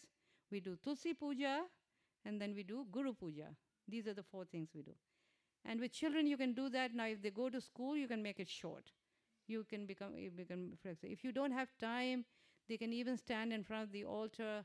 They can sing all the prayers, At least something should be there. There's great power in reciting those prayers, actually, right? And what happens, it becomes a habit. If you do it all while they're growing up, all those years, if they grow up and go into college, they'll continue that. Because it's like a habit, You grow up with that. And then, of course, there's more information about where you should send them You should always send them to a place where there's other devotees also staying there. That's something also to talk about, that we should be very careful where we send them. Okay, so that is there. So be flexible, be practical, make it enjoyable. Don't make it like a punishment. Don't make it like a punishment. If you don't do this, then I'm going to, okay, you're not allowed to go and see something or whatever. No, don't make it joyful. Prabhupada said the joys of Krishna consciousness. Children should experience the joys of Krishna consciousness. How wonderful it is, how joyful it is. Because he said Krishna is a person, and love and a relationship with him and the devotee is voluntary. You cannot force anybody to do that, right? But your own example is a very powerful force. Because the children's tendency by nature is to please their parents, isn't it? It's by nature they're like that, at least. Right. Did I miss something? No. Okay, really quickly I'll go through this, couple more things. Eating prasadam, very important. Food affects our consciousness. There's one thing that really affects our atma, our soul, is food. You take things in your mouth, it hits directly, it hits the soul. If you've eaten food that's been cooked by very degraded, sinful people, you're going to feel that effect. We take it so casually because everything is so now easily available. Huh? We think, okay, but you don't know the person who's making that item, has he smoked a cigarette right before that? He's fought with his wife for coming home to work. All that consciousness goes into what he's preparing. And it's a very simple way to understand. Just like an artist, when you see a drawing, a beautiful painting there, immediately if it's a painting of a beautiful scene, you feel what? Very nice. If it's a terrible painting, horror type thing, you feel horrible, right? So food is like that. It's a very powerful weapon to change, people's hearts, okay? You keep preaching to somebody, this philosophy, that philosophy. You give him a plate of food and everything is done. That's it. It's a very powerful weapon. This is how they train animals in zoos, lions. This is how they train. The tamer trains him by food, right? And this is the weapon that Lord Chaitanya used. A rolling pin and the chanting of the holy name. Prasadam and chanting. So powerful. So the same way, parents come to, there's so much misbehavior, this, that. Are you giving them prasadam? Are you giving them association? Okay. So how do you manage in a world like that, where every day you're invited to this party, that party, this? The husband is, has to do office parties, this Christmas party, so many things, right? And you're required, in so many places, employers require you. You have to attend that. How do you manage in a world like that? Right? It's very simple, actually. People in America, at least, they respect, differences, right? Even though it's called the melting pot in this country, right? But yet they respect differences, right? As long as you're consistent in what you say. So we had a line we used to say, we don't eat food in a kitchen that cooks meat. If you say you're just a vegetarian, what will happen? They'll put food in front of you and say, I promise you it's vegetarian. Do you think it's vegetarian? No. What can go wrong in that? Yeah. Or they can put beef stock in it that you never know, right? And sometimes in Taco Bell or all, you think, I went for a vegetarian taco. What's wrong with that? They use the same spoon that they scoop the meat bean in the same spoon into a vegetarian bean. It's impossible. It's hard, I know. It's so easy just to go to Taco Bell. Okay, I'm a vegetarian. But probably you say we are not vegetarians, we are Krishnatarians. He used to say that, yeah. It's a little sacrifice, but I tell you, it pays off. It pays off. Because when children get older, first of all, they'll be nice. Their heart will be purified. You'll see the difference in children who take some, if they follow these restrictions, you'll see the difference. And of course, we have to do the hard work, obviously. Children need variety. Today, they want pizza, they want this or that. So we have to be willing to do that sacrifice. But I tell you, life is a sacrifice. Even if you didn't do these things for your children, you'd be doing something that's going to be hard work. If suppose you're a social, what do you call, butterfly? Suppose you're a social butterfly. You like going socially here and there. It's still hard work.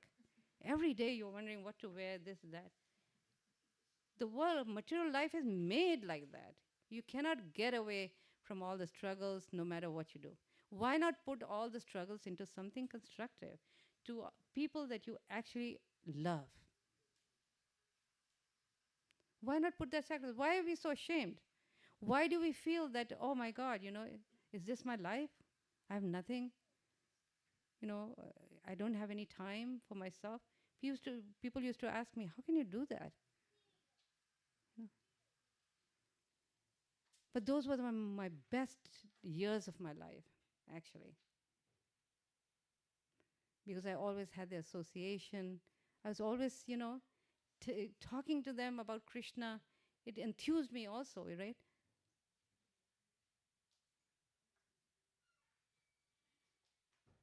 I mean, this is why we are here, right? Parenting means that. Right?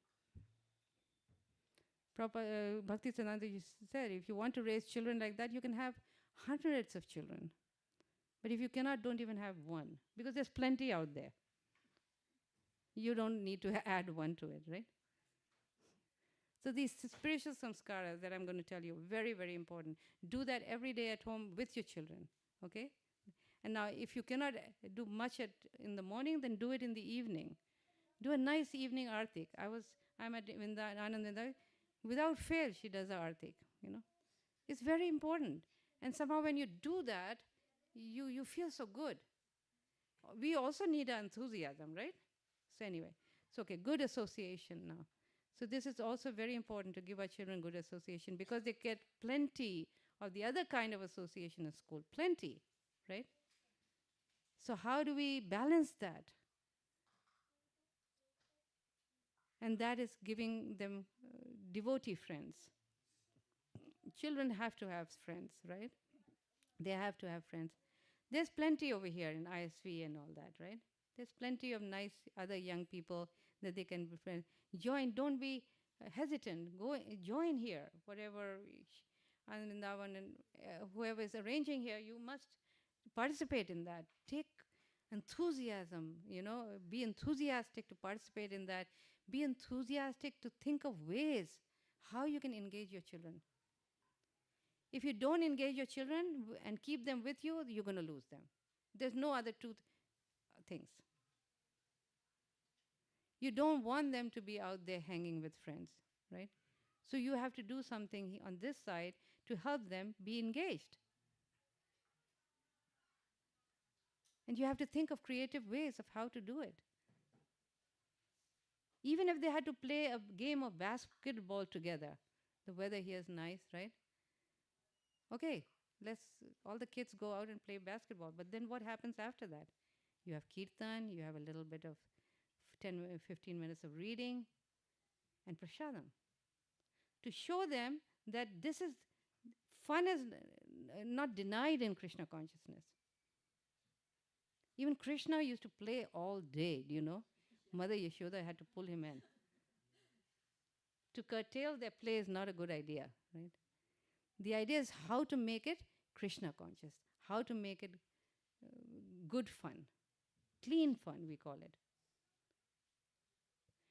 Prabhupada used to call this regulated enjoyment. In other words, all the things that they want to seek out there, we have it in Krishna consciousness. We have it. All the parties, all the festivals. Actually, we have more than that, right? Yeah. Which kid in public school grows up participating in dramas? What kid in a public school grows up having festival every week, practically? I don't see anything like that. When I started homeschooling them, I forgot to tell you the story that My kids were going to school for 2 years, and I got dissatisfied because I would go and volunteer time. I realized very short that I realized that both academically and spiritually it was lacking. Spiritually, you can understand, right? Value system is not there. Academically also, schools are meant for the average. If your kid is above average, he's bored. If he's below average, he's frustrated. It's meant for the average, right? Because I used to volunteer time. My kids would finish 20 minutes early, and they had nothing to do. Because a teacher has 40 kids in the class, right? 30, 40 kids. How can she cater to each one, right? So anyway, this is my story, but then I pulled them out, started homeschooling them. It was new, very new, also in America. And I bought a curriculum. You can buy a curriculum and for the whole year, and I started teaching them. For the first, I was very scared, very nervous about it. And then for 3 months in summer, I thought I'll teach them at home, and if they do well, then I will continue, otherwise they can go back to school. It's a safe way to do it, right? So I ordered a curriculum, 3 months. Do you know what happened? 3 months, in 3 months, they finished the whole year's curriculum. It's a fact. And they were doing 2 hours a day study, right? 2 hours a day. You know, when you have quality time between the teacher, between the parent or teacher and the child, 2 hours means a month of studies in school. Yeah, so much time in school is going through structural things, right? 2 hours of study is, it's a lot. So we were doing 2 hours for 3 months. They finished the whole year's course. That's how effective homeschooling is. And if a person is in America, he has the best opportunity because we have the best schools, the best resources. Homeschooling in America, I think there's 3 million people who are homeschooling in America. And these are families from rich families, Christian families, who care about their children, who have values that they want to share with give to their children. California is highest in homeschooling. Oh, really? I didn't even know that. Okay. Yes.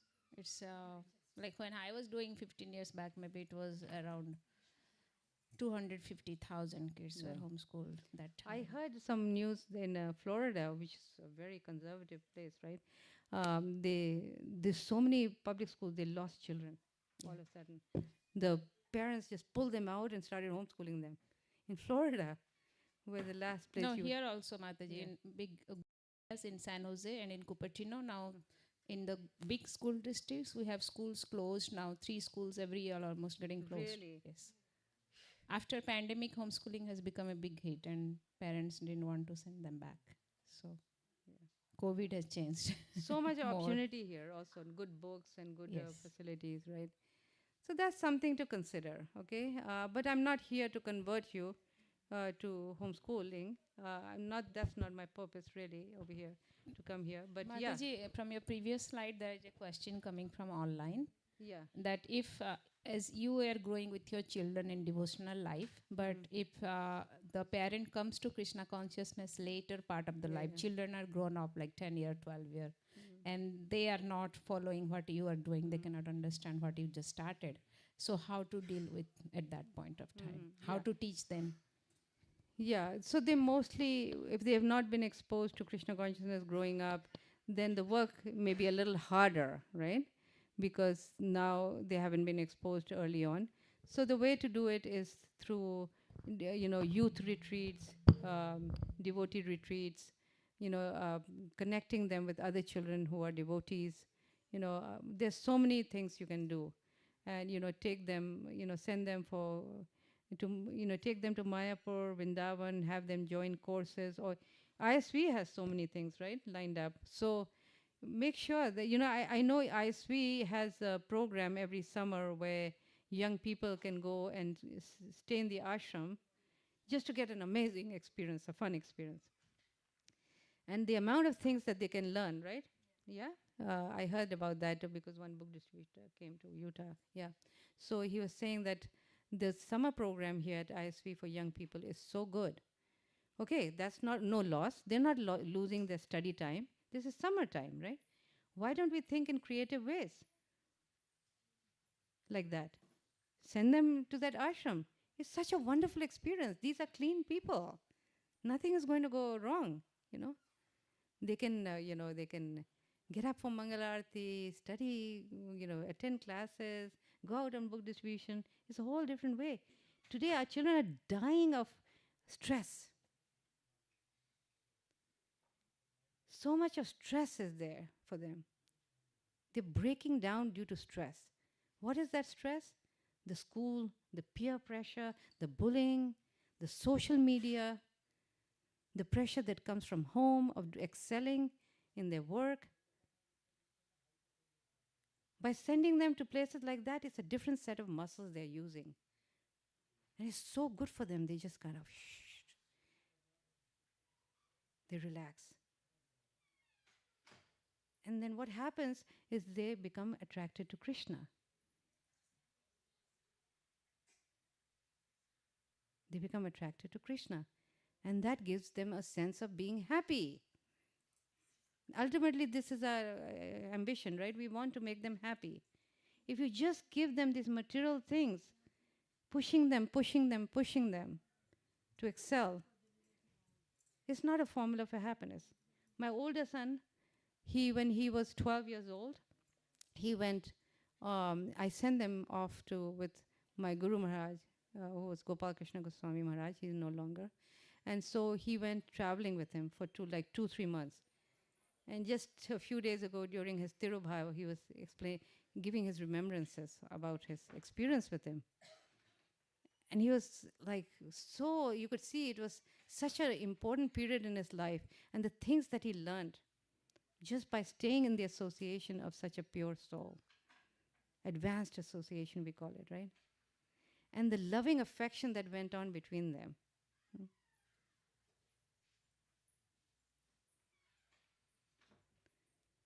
These people are not just advanced saintly souls who don't have a heart. They're humans. They're very affectionate.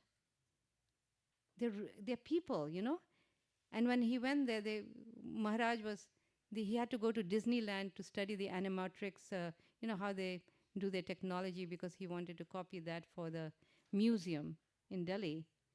And so he went to study there, and he was a young boy, and he's going to the Disney World for the first time. We hadn't gone there until then. So he was looking at that, and somehow he tricked him into taking a ride, because he kept saying, Ravi, you need to take one of these rides. No, Maharaj, it's okay. And then finally he got him somehow to take one of these rides, right? And he says, you need to go there and study this and tell me how to do this and how to do that and this and that. And he said, okay, Maharaj needs me to go there and I need to do all that. And then he comes back and Maharaj didn't even remember he had asked him all that. So he could understand Maharaj was trying to do him. And then he thought, oh, I have to serve him, so I have to get up before he gets up and go to bed after he goes to sleep. And these souls, they hardly sleep, right? 3-4 hours. So he's like struggling what to do. So he's telling Maharaj, can you wake me up tomorrow? It's just sweet exchange. And Maharaj is waking up him in the morning. So these people are very, affectionate people. Association with them does something to them, right? And then one time they were sitting in the airplane, and the air hostess, they become very attracted to these advanced souls, right? So they were bringing like the orange juice every hour. And then Maharaj each time he would take it and just pass it on to him. You got to drink this. We'll get our money's worth. So he's like joking all these things. He's remembering all these sweet times with him. You see, it's not association with them doesn't mean, oh, it's all dry. Okay, what do I do next? What do I do? No, it's actually a very sweet time, because they know. They know what it means to be young. They know what it means, how to change somebody's heart. But they are very powerful. They are very advanced, right? So we have to find avenues, and Krishna will help if you're eager. And these are the times where the child's heart is fixed. You give them association like that, all the bad tendencies or the bad temptations just stops. Why? Because suddenly the heart is purified and is attracted to something better, higher, right? So the answer to that question is that looking for opportunities, not feeling, afraid or fearful, or what's going to happen to my child's career and life. Well, you give him all the career and he's lost. You don't even recognize him. What's the point? Right? Especially giving him at the crucial time in their life is very, very important. Best is if you give them right from the beginning. But the responsibility of helping them turn towards spiritual life never stops. That is still our responsibility. Yeah. Okay? Is that okay? That question is answered? Yeah. Krishna Mataji, you had most of our jaws dropping when you said that within 3 months you finished the whole academic year. Can you please touch upon the personal story of you homeschooling children? So I can just give you one little thing because I can address this question later. I'm planning to have another session for homeschoolers or to for those who are aspiring or hoping, who are not quite sure, they are right on the edge. So I want to have a separate session because I have quite a bit to cover here. But one thing is that this is what I did. This slides is based on my personal experience.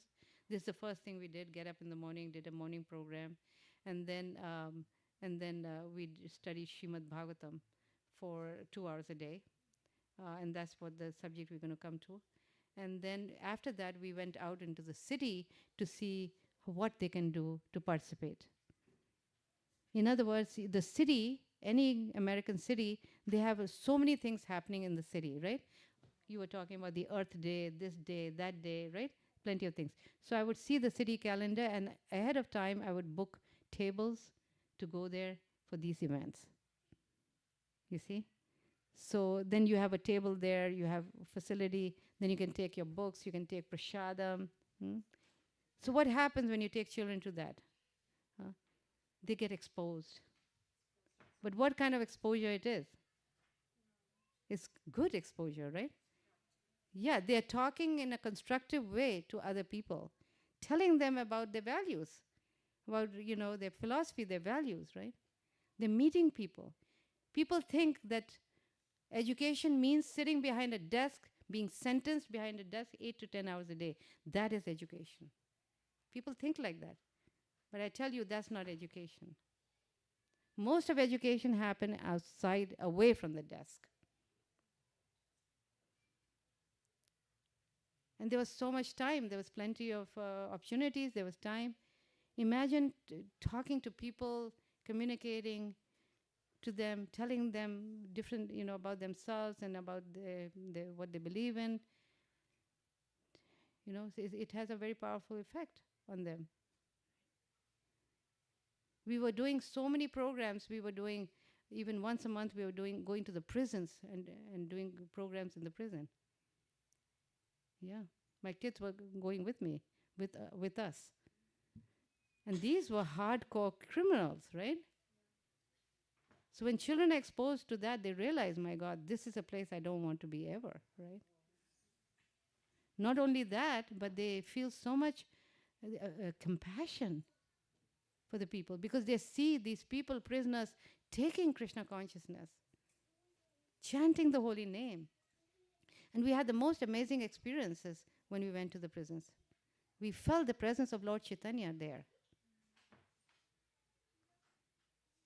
So we don't isolate the children from the world.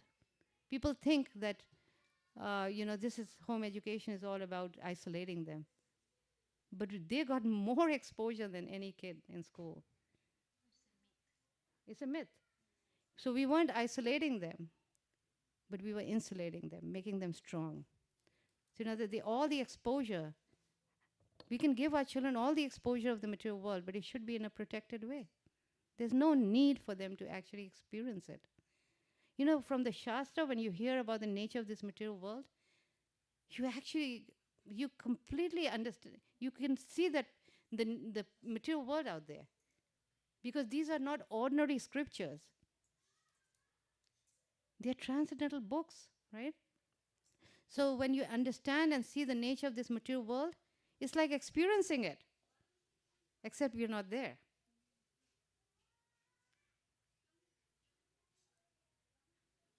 I do just one teenage class for kids, and then there's one girl who's only like 7 years old, and she studies Bhagavatam every day, and she's a really nice devotee, and her questions are the best. She's only 7. I allow her because she's really special and everything, and then and she asks questions, and even the other kids think like, wow, it's like she talks as though she's experienced material life, but she's completely innocent, right? Better we learn the nature, better our children learn the nature of material life through the scripture. They're going to go out in the world eventually. But having learned it from the scriptures, they're not going to take it blindly. They're not going to take it blindly.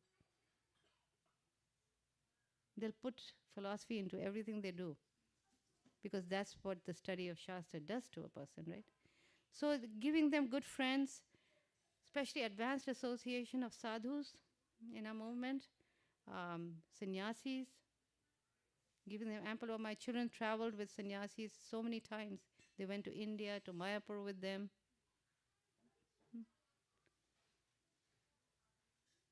It was a bit scary sometimes to send them like that. But, you know, you depend on Krishna. And each time they came back with so much conviction. Right? So that's something very important. And you have plenty of that in California. You have plenty of that. I didn't have that. Okay? And keep them with you. Adult association takes precedence over peer company. Okay? It's very important they get good adult association, because that's when the generation gaps becomes very little, narrow.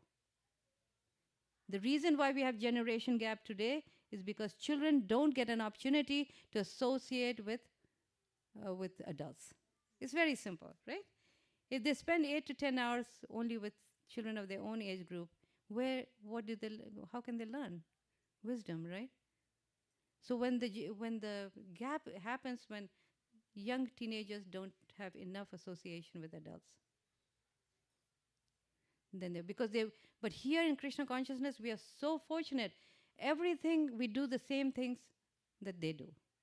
They do the same things that we do. Our music is the same. What is the generation gap about? When you see young people, they have their own music, they have their own language, they have their own dress, right? But here in Krishna consciousness, is the same music, Hare Krishna. Then we have same food, same music. Where's the gap? We were running a restaurant called Govinda's, and one young man came and he asked my kids, "Oh, so you all are teenagers. How does it feel to be a teenager?" Really? You know, he implied something about, "Oh, you must be having some problems with your parents, right?" And they looked at him blindly. Really? So anyway, because we are so fortunate to be in Krishna consciousness, right? We can make that gap very narrow, practically nothing. If we do things together with them. If you leave them alone at home while you go and do your devotional service, well, it's not going to do that magic. Yeah. I'm just going to skip this because. So it starts very early. Just be who you are as a devotee. Do all the devotional things at home. Little children just follow. They just follow. How to raise the children very young, between 0 and 5, like that? They simply imitate what you're doing. If your home is full of spiritual sound vibration, if your home is full of connection with devotional service, wherever you go, you just carry them with you. If your own example is very nice, devotional, they will just follow you. It's very simple to raise children. You talk with them all day. The more you talk, the better it is. Don't be quiet. It's good to talk a lot. Then these are the 5 R's that we did. Reading, writing, arithmetic, rote, and raga. These are the 5 things we did for like first 12 years of their life, nothing else. Okay? Reading was through the Srimad Bhagavatam, writing, plays, dramas. Math, rote means memorization, raga means music. So, English language, reading, writing, if you make them strong in English language, that becomes the basis for all humanities. You make them strong in math, it becomes the basis for all sciences. So this is where you have to put their strength in, math and English. And this is what happened to us. Our story is, this is all from my experience, but raising my own children, right? Because they had strong language skills through the study of Srimad Bhagavatam. When they went to college, they were very young, and it happened accidentally. I would never ever think of sending them to college early. But we were running a Govinda's restaurant, and one teacher, professor, used to come and eat over there, and he insisted that the child, my son, would take a class at the college level, at the university level. He insisted, he said, they have such a good command over language. And somehow he got permission from the dean, and he entered college. And he did subjects where he had never ever done before. Psychology, anthropology, sociology, geography, history, nothing, no Western, nothing. All they had done was study Srimad Bhagavatam and a few Gita and all that. And they had no problem doing that. Because Prabhupada says, Bhagavatam has everything. And it will make you PhD and masters, he said.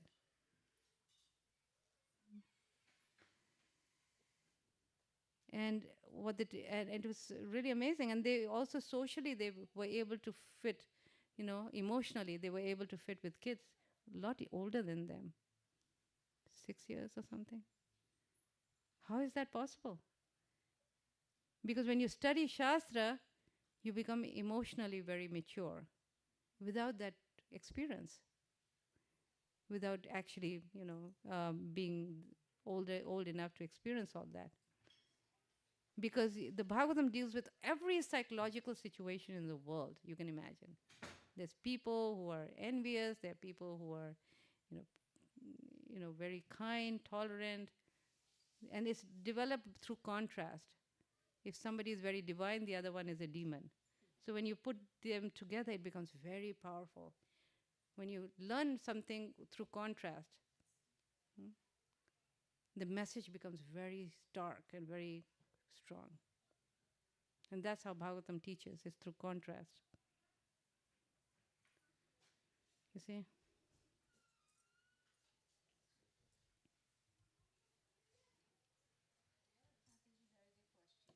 Mm-hmm.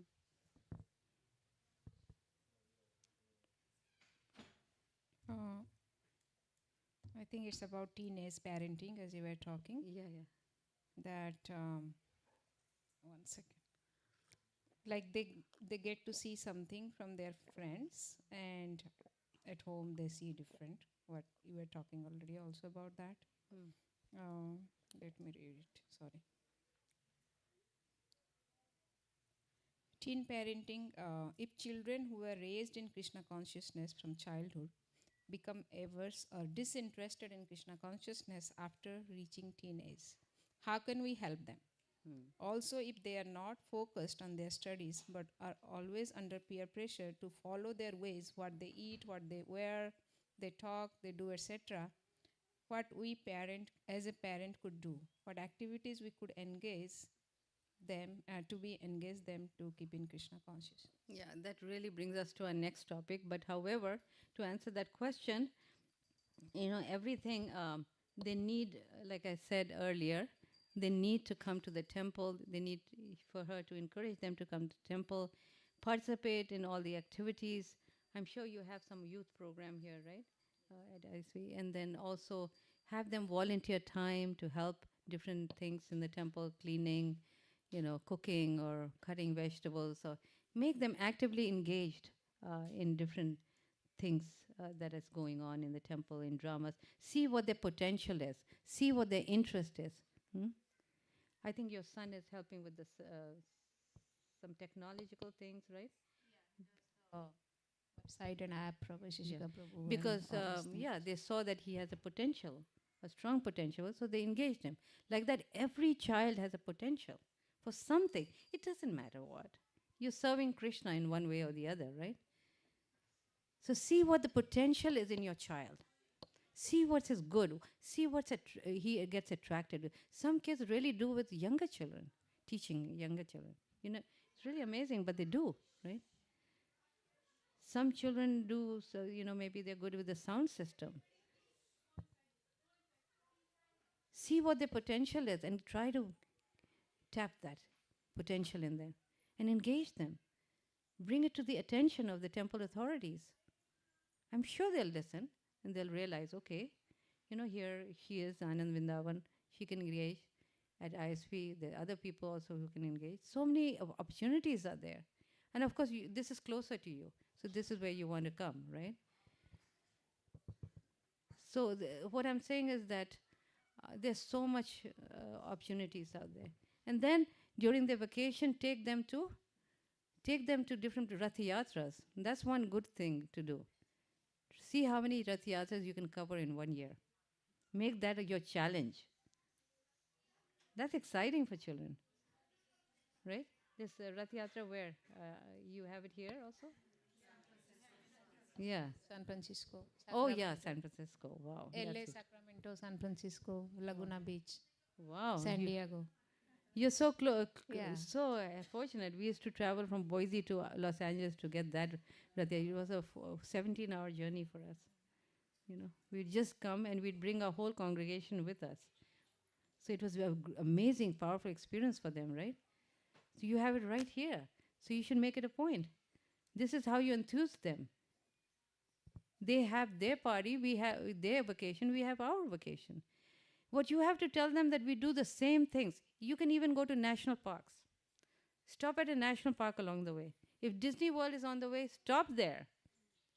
I'm not saying you don't do those things, but you also always do it within a Krishna conscious context. You stay in a hotel, take your your little cooker, electric cooker, cook some food there, khichdi or something, offer it to the Lord, do a morning program, get on your hikes if you're going to a national forest. You show them that we do the same things that other people are doing it, except we do it in a different way. Regulated enjoyment, clean fun, but a lot of fun, right? Show them the difference, that we don't, it's not like we deny. Of course, the degraded stuff we don't do, right? But nothing is barred for a child, right? As long as it's clean, good fun. Then if you're really, really adventurous, you can go to Vrindavan and Mayapur, right? We used to go and do Braj Mandal Parikram. Several times we did in Vrindavan. It's a 1 month walk around Braj. 1 month. Every day we were walking 20 kilometers a day. Can you imagine? Our feet would be so sore, but we would be so happy. And then we'd sleep in tents. We'd be rationed 1 bucket of water. We go for call of nature out in the fields. My children would call it the Transcendental Boot Camp. Can you imagine hearing about Krishna, hearing the kirtan all day as we walked along? And it was recommended you walk barefoot. And we'd get thorns, and we'd help each other take out the thorns from our feet. At night, we'd massage each other. It was really, our connection became stronger, our bonding became stronger. And the association they got from other devotees, and the times they got to jump in the kundas and swim across. My God, that kind of fun. You give a child, and Krishna book, if you know, Krishna book, it becomes alive. It becomes real because you see all the pastimes of Krishna happening there. You see the actual place where Mother Yashoda tied Krishna. You see the actual place where Krishna did his pastime with Dhenukasura, and Bakasura and all that. You actually see those places. So it becomes real for them, right? Not that all day and night we are thinking of, how we can, push them to become big technologists. No. And that's not the only thing, right? They need to use a different set of muscles. A different set of muscles, we call it, right? So this is the way, is to find different resources and different ways, and also to give them joy in a Bhakti Shastri course, also for the intelligence, for the theory part. It's also very important, yeah. Okay. Should we go on?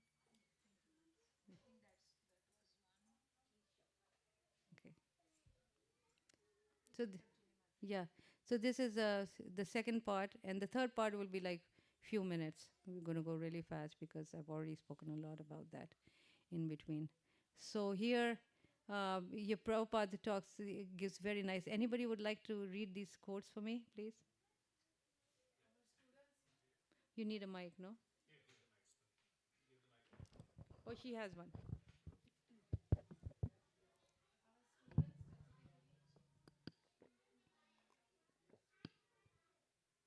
As students specifically, they should take care of reading Srimad Bhagavatam. We have therefore prescribed in our school Dallas, and from the very beginning, if they begin education with Bhagavad Gita and then come to Srimad Bhagavatam and read the whole literature, then they will be more than MA, PhD. Even astronomy, astrology, politics, sociology, atomic theory, everything is there. Therefore, if we study Srimad Bhagavatam very carefully, then you will get all knowledge completely. Throughout the whole world, whatever knowledge is there is in the Srimad Bhagavatam. If one simply reads this Srimad Bhagavatam, his education is the topmost. If one studies Srimad Bhagavatam, he is well versed in every subject matter. Okay. Okay, yes, these are just a few of the many, many quotes that by Prabhupada, where he encouraged everyone to read Srimad Bhagavatam and also to the children. Okay, why? Because he said it would make them MA, PhD, and we had a direct experience of that. After 6 years of Bhagavatam, okay, we only did 6 years of homeschooling. Do you know? 6 years because they went to college early, at the age of 12. It just happened accidentally. Okay. So imagine in 6 years they were able to go to college and study college level classes. Okay, now it was a surprise for me also. I didn't know this was going to happen. I'm here because of my experience that it did happen.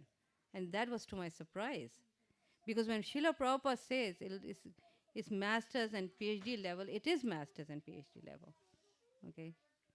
The English, if you see, Bhagavatam's English is very advanced, right? And the critical and the reasoning skills that it requires to understand Bhagavatam, it trains you for that.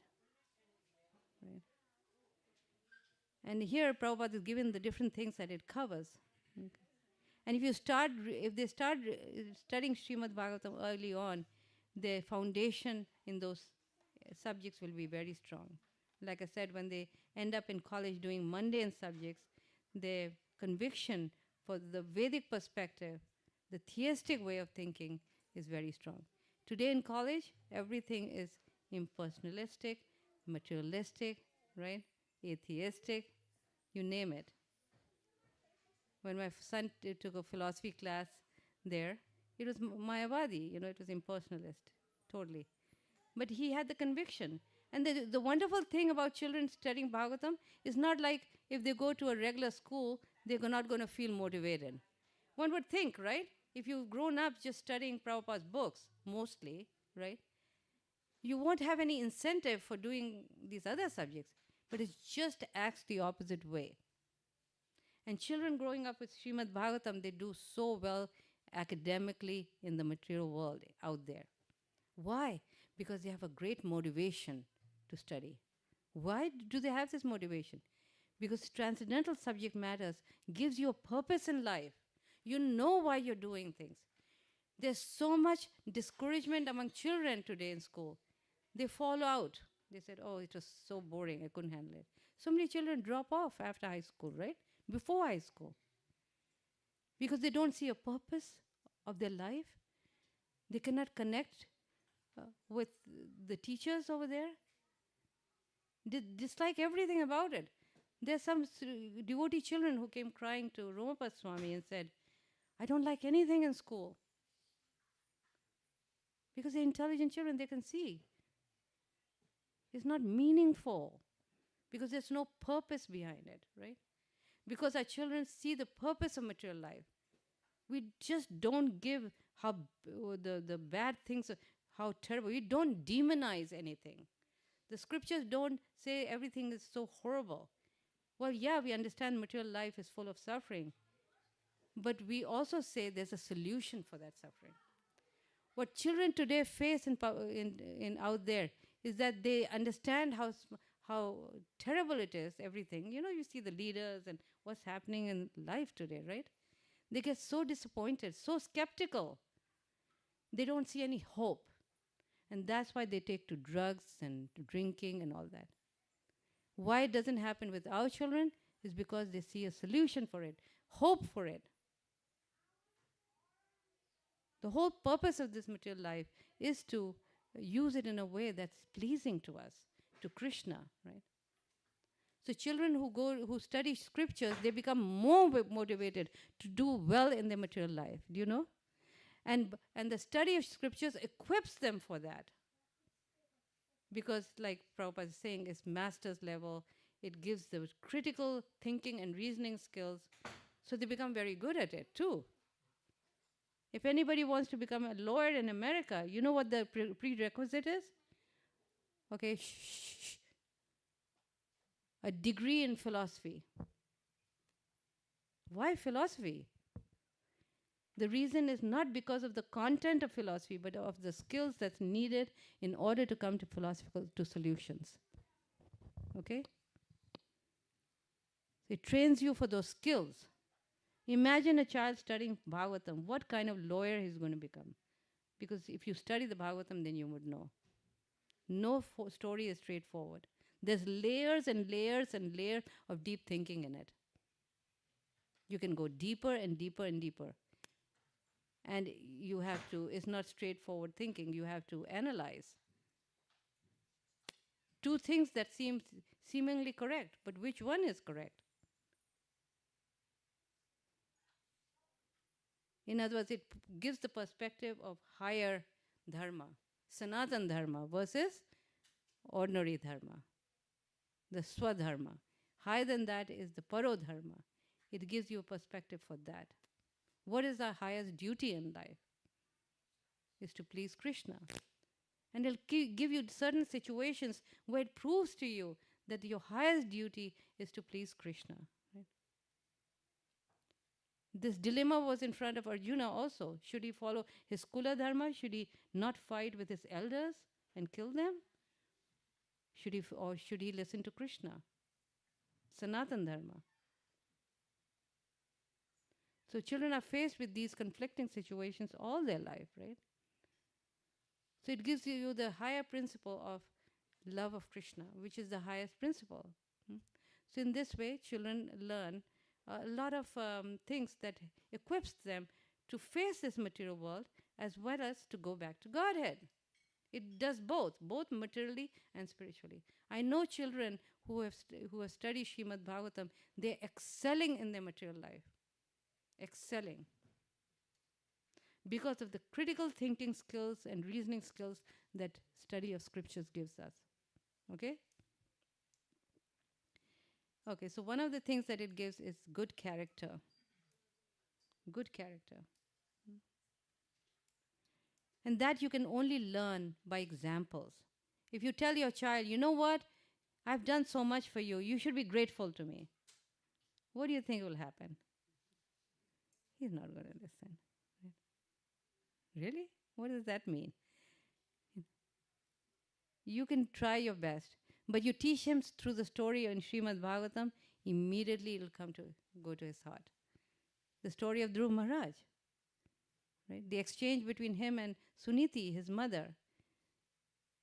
Suniti, just by a few minutes, she set his life, the direction for his life. His stepmother was very mean to him. He wanted to sit on the lap of his father. She was very mean to him and said, you cannot even think of sitting on the lap of your father. Or you cannot even think of being the king because he was the eldest. Why? Because you're so unfortunate, you're born from an unfortunate woman. So if you want to reverse that, then you will have to please Lord Vishnu. But the thing that she was very mean about, she said, you have to please Lord Vishnu, take birth from my womb again, and then you can sit. So when his real mother heard about that, she was very upset. Obviously, she was very unhappy. But instead of saying bad things and cursing her co-wife, she actually said, you know what? She's correct. This is what my instructions to you is. This is the only way. It is a fact you're born from a very unfortunate woman. But the solution for it is to please the Supreme Lord. Immediately you should go to the forest and find Lord Vishnu and please him. And by pleasing him, you will get your heart, you will fulfill your heart's desire. Because guess what? I'm only one mother. Krishna is like millions of mothers. What I cannot do, he can do for you. Imagine she's taking a very unfortunate situation, a very mean situation, and she's actually telling him that she's correct. Your stepmother is correct. And she advises him not to develop hatred and envy or an anger which helps no one, but rather to channel those feelings towards a positive thing, towards pleasing Krishna. And she inspires him to go, to leave home, and to actually go and find Vishnu. Very simple lady, you see. This small interaction with Dhruva and his mother, it happened 36,000 years ago before he became king. And when the time came for the airplane to come to take him back to Vaikuntha, he wouldn't step on the plane.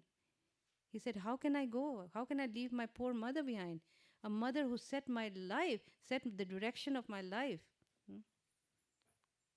How can I leave her behind? And he refused to go, and then the Nand and Sunanda pointed out to the sky and said, see, your mother is already going before you. This is called gratefulness, that he did not forget the words of his mother, who was his Pad-Padaksha Guru, even after 36,000 years. Now that kind of gratefulness you cannot teach, that he can learn from this story in Bhagavatam, you see. So these attributes you can only, when children study and see it in, around them also, in Vaishnavas, they can actually develop these qualities, right? Humility, tolerance. Parikshit Maharaj's humility. You have to read. Anybody has read here Srimad Bhagavatam? Yeah, some of you, yeah. Everybody should read Srimad Bhagavatam, and now we have books for children. For 7 cantos we have books that children can, the same books which is done in a systematic way, chapter by chapter. We have books of 7 cantos. Just like an adult would study Srimad Bhagavatam, children are now able to study through the books. We have a team of devotees from all over the world. Australia, America, Mayapur, Africa. These are a team of people who create resources. Shh. You have to take care of the children. Okay. So we teach them through these books good qualities, how to even love your enemies. It looks like a far out thing, right? Somebody hates you, but we don't have to respond by hating that person, right? In other words, it should elicit compassion in us. And we learned that from Prahlad's story. His father was so very mean to him, right? Tried to kill him also. But he was, instead of eliciting hatred in him, just like Dhruva's mother told his son, you don't hate Mother Suruchi because she's acted like that. That's not going to help you, right? Same way, Prahlad, instead of eliciting hatred against his father, he developed strength and compassion towards him, right? We understand through that story what is real love. The thing that passes for real love today in society, that's not real love. Society, friendship, and love. Even the love within family is not real love, unless that family is Krishna conscious. See?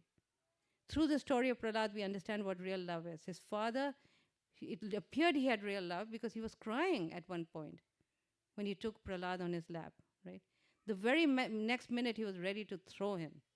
He threw him out of his lap, asked the attendants to kill him. Is that real? I mean, like, okay, so that's kind of selfish love, right? You do what I'm saying, otherwise I hate you. So this is what is called love in society today.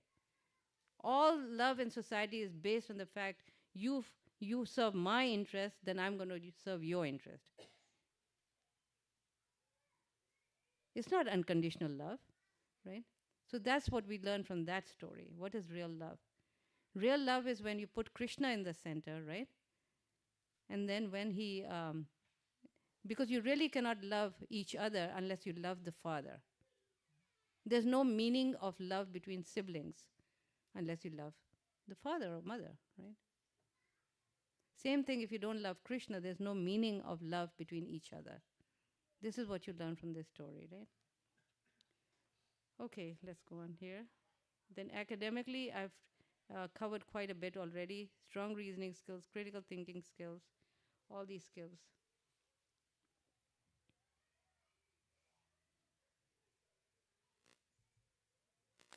Methodology, how do you teach them? Again, we have books.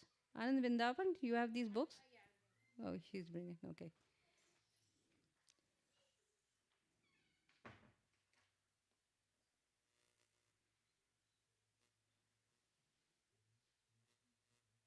Okay, so this she's bringing, I think, yeah. Okay, so what we do is we read from Srila Prabhupada's books. We take turns reading translations, and then we open it for discussions. And there's a lot of discussion questions in these books. You know, there's 7 of these books.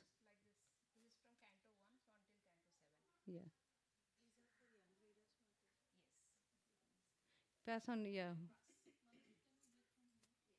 Yeah, you can bring some more books and you can pass it.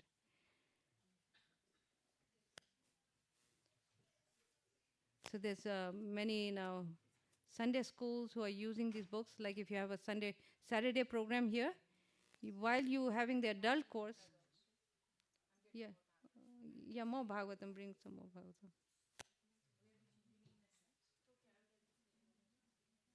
So, so while you are having the adult classes, on the other room you can have children. You can have a teacher who's teaching from these books. You know.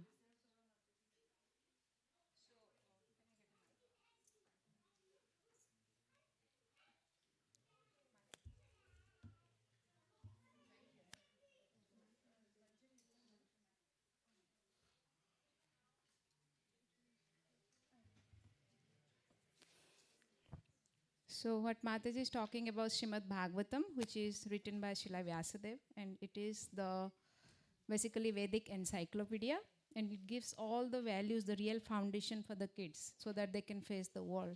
And Mataji gave you all the benefits of it. So the real book is there, plus this is the comprehension guide for Srimad Bhagavatam. So the kids can learn through their comprehensive activities, and it really helps them to understand better and to learn better the stories and philosophy. So this is, Mataji has been publishing this book. So it's 12 canto is the whole Srimad Bhagavatam. And these books are there until 7th canto right now. We just ordered few sets because we didn't know how many people would be there interested. But we'll be taking pre-orders and we'll be bringing it back more and more. So please see us give after. the price or later on? Yeah, later on we can give the, but I don't remember right now. Price. The price, Yeah, yeah, okay. total price. Because it will be just set, right, Mata? Yeah, it'll be So a all set. the 7 books are just set. And also Bhagavad Gita has the comprehensive guide also. 3 sets for the whole Bhagavad Gita. Yes, that's the new one. It has just released. Yeah. So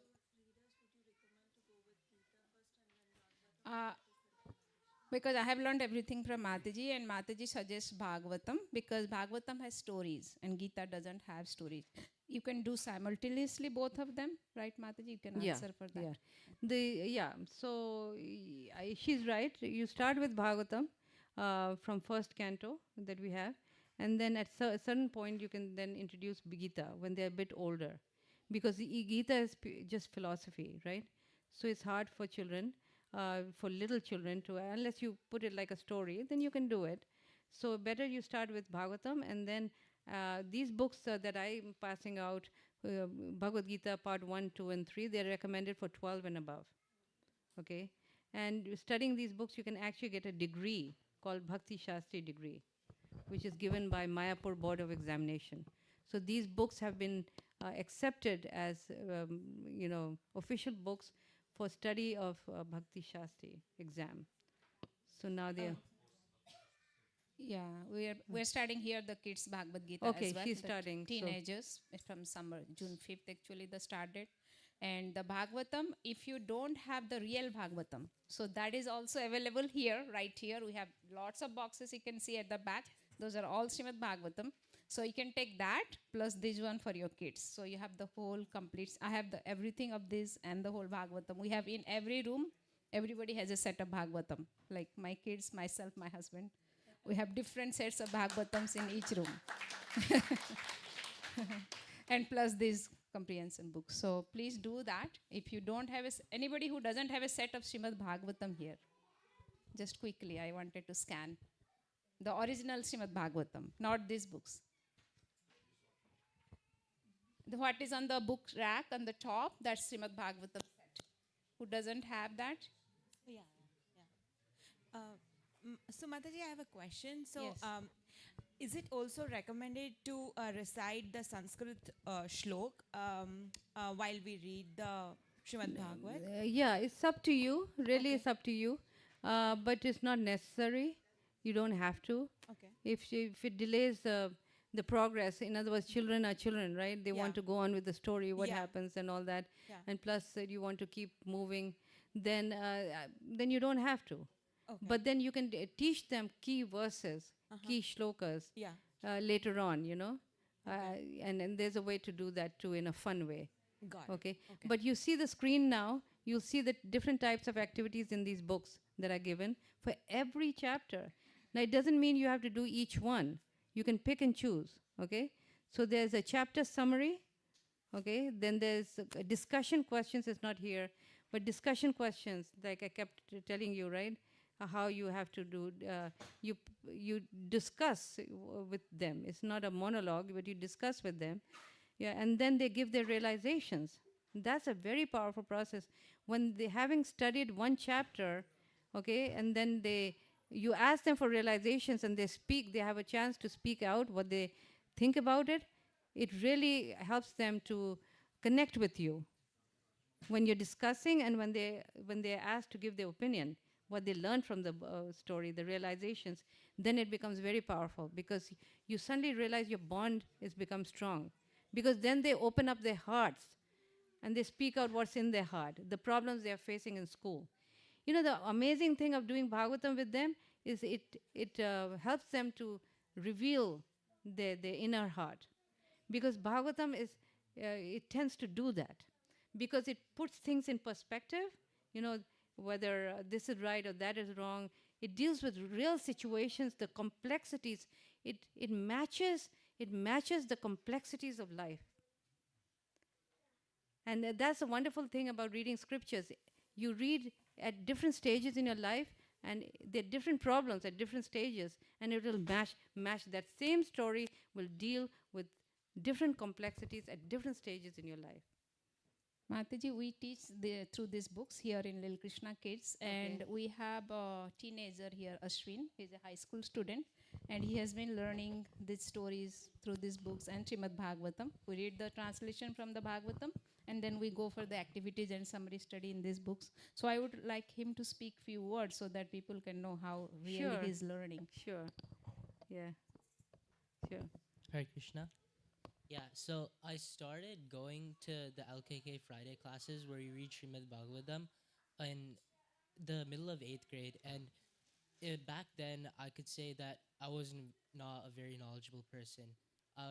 My grades were really bad in school. I was arguing with my parents a lot. And I was, like, overall not in a very well position. But since I was going to that, it really made me put down the phone and think about life and connect with Srimad Bhagavatam. And that has helped a lot coming from then to now. And it's really shaped me up as a better person. I feel like since then and understanding Srimad Bhagavatam, connecting it to daily life, it's really helped me become a better person and manage my day-to-day activities, but also go beyond and help my friends and the people around me, right?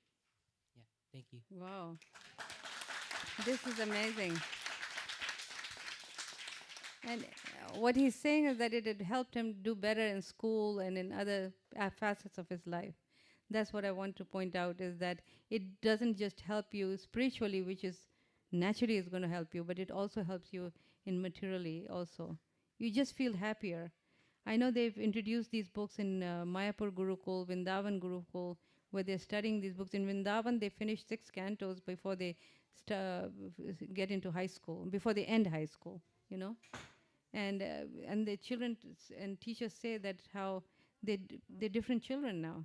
They just become so curious about life and death, you know, and even difficult topics about. And every child wants to know what's going to happen to them, right? With all the things happening in the world, they want to know what's their future and how it affects them and all that. And those questions are answered here. Very nice. Thank you so much. Yeah. So we have all these different activities: higher thinking, analogy, introspective, dramatic art. We have theater activities. We have critical thinking, language and writing. In Vrindavan Gurukul, they teach it as book on Shastra, scriptures, but they also teach it as the English, for studying English. So, anyway.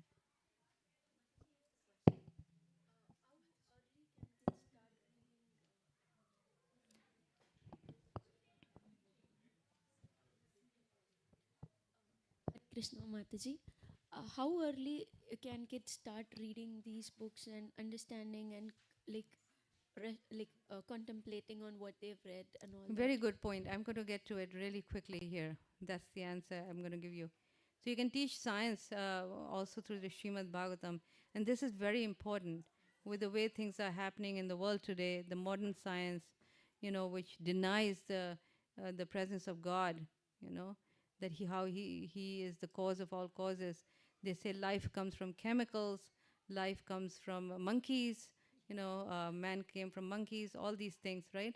All these, and it's changing again into so many other theories, right? So all these theories, how do you help the children understand the real Vedic perspective, that life does not come from chemicals? All this is explained in the Bhagavatam. Prabhupada refutes these versions, these philosophies so vehemently, so nicely, so rationally. He says, how can you say that life came from chemicals? We have so many chemicals in our body. It's because we have life. If the body is dead, you know, it's finished, everything, right? You know, citric acid comes from lemons, and lemon comes from trees, right? So he refutes each one, the Big Bang theory, you know. How can, you know, if the things suddenly appeared due to explosion, then, you know, how can that, you know, he said the real explosion is when Mahavishnu glances at material nature.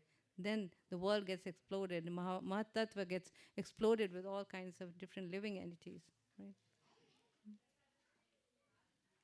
Have you heard of any explosion, like a chemist uh, combining acid and alkaline? There's an explosion, right? Does it happen without a chemist? Does it happen all of it on its own?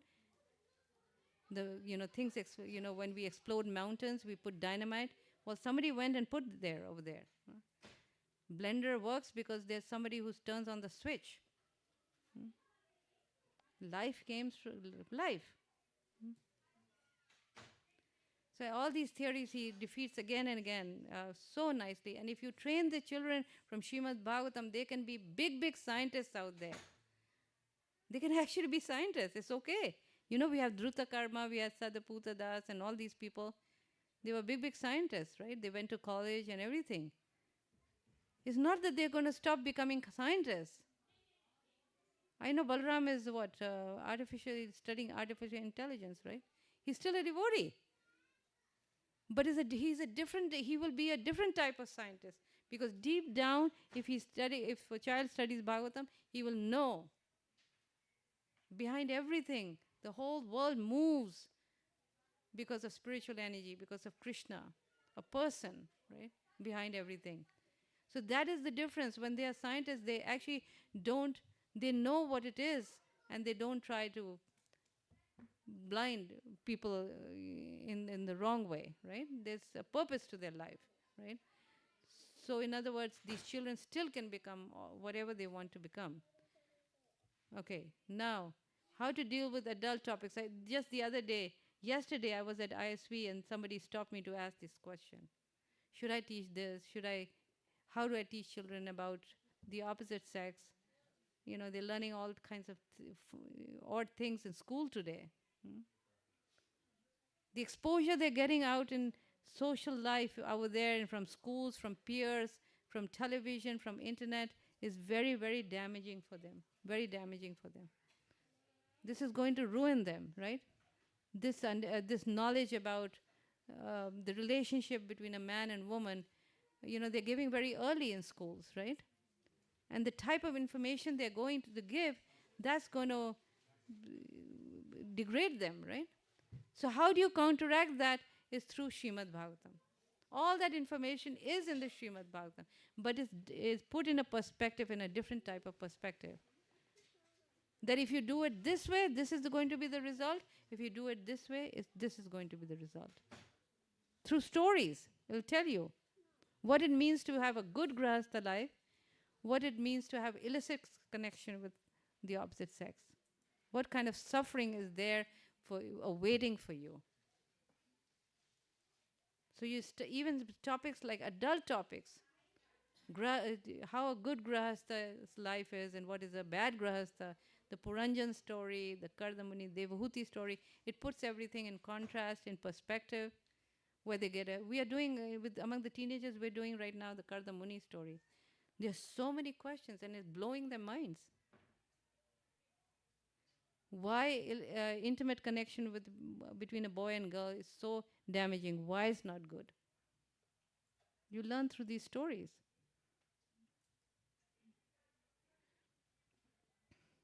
So this is very important to study these books, even to understand topics like that, adult topics like that. Right?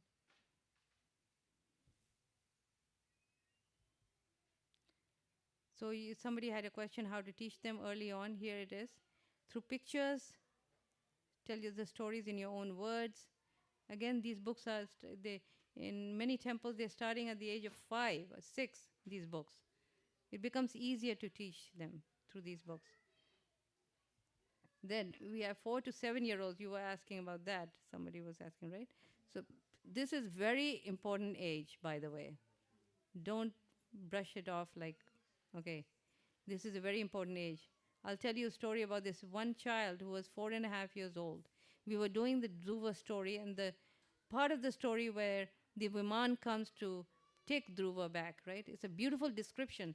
So he stopped me and said, I want to go on that plane right now, in which Dhruva is supposed to go. I want to go there. And I said, okay, one day you can go when you get qualified, when you are ready. Then we started reading again about the Viman coming down and Dhruva, he's stepping on, and beautiful description of the Viman, basically. So he stopped me again and said, I want to go on that airplane right now. Then I was thinking what to tell him. I said, okay, you can go, but your parents cannot go right now. Is that okay? And then he started thinking and he said, oh, I think I'm going to wait because I don't want to make the same mistake that Ajamal did. So this is what it does to a 5-year-old child. And and I know other children of that age having similar experiences, similar realizations. It's very amazing. You know the Jaya Vijaya story? Anybody read? Jaya Vijaya cursed by the sages? It's an amazing story. Who's right? Jaya Vijaya right or 4 sages are right? Is it okay? Is it good, okay to show anger and curse for something so small? And Jaya Vijaya, when they did get cursed, how did they react? Did they curse back? And then Krishna walks in as a transcendental mediator, right? And he completely bewilders the 4 sages. Then they realize, oh my God, I made a mistake. They ask for punishment. And Krishna says, oh, don't worry. I was just doing this because I had a desire to fight. The whole thing, by the time we finished, and these were 8-year-old kids, by the time we finished, their mind was like, they said, oh my gosh, My brain is going to explode.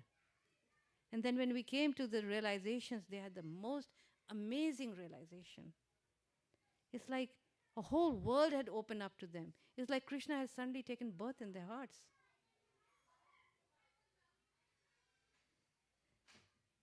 And they were able to share so much wonderful realizations to each other. They felt so loved, so needed, so happy. Imagine what happens when Krishna takes birth in your heart. When you realize, wow, who is Krishna? This is Krishna. Because this knowledge is lying dormant in our hearts. We just have to uncover it. And this is how you uncover it.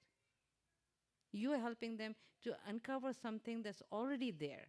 It already exists. Love of Krishna is already in their hearts. We are being the instruments to uncover that love. And this is the best service you can do for your child, for which you will be rewarded extensively in your life. In this life, you will be rewarded. So this is the 14-year-old, and then the 8 and 15 years, you just go deeper and deeper and deeper. You know? More comparisons, they are able to compare. They're able to play devil's advocate. This is what you're training them up for. How to play the devil's advocate. Nobody will be able, they can go out into the world to anywhere, and they will be able to think critically and not take anything blindly. They will question everything because you've given them a habit of putting philosophy into everything that they do in life. Everything has a philosophy. Life without philosophy is useless. And you're training them to put philosophy behind everything they want to. My younger son had a very amazing experience when he first went to Oxford. Both my kids went to Oxford after we homeschooled them, right? And it was the first day of college, university, the first day, right? They were all sitting in an oval table. They were all sitting in an oval table. All the new students were there, and the provost got up to address them. And he said very proudly, ours is a drinking college. Drinking is part of our culture. Today, drinking is going to be part of your culture. Shh. Yeah. They're so busy. Drinking is part of our culture. Today, drinking is going to be part of your culture. This is the philosophy of the topmost university today. What is the culture in Oxford University? Drinking and partying. And he's proudly saying that, the provost. And then he passes these glasses of wine to everybody. These are only the new students. Now, Oxford University has many colleges, right? So there's different colleges. So each college have their students, right? So he happened to be in the Queen's College, right? So there were a bunch of students. And then he passed the glasses of wine, and everybody was supposed to drink and toast, right, with each other. And they'd found that this kid is not drinking. And that was my son who was there, right? And then they realized, and then they, because it was a small group, they went after him. They got on his case and said, come on, drink, man, drink. Gopal, one sip. It's not going to kill you. It's not going to kill you.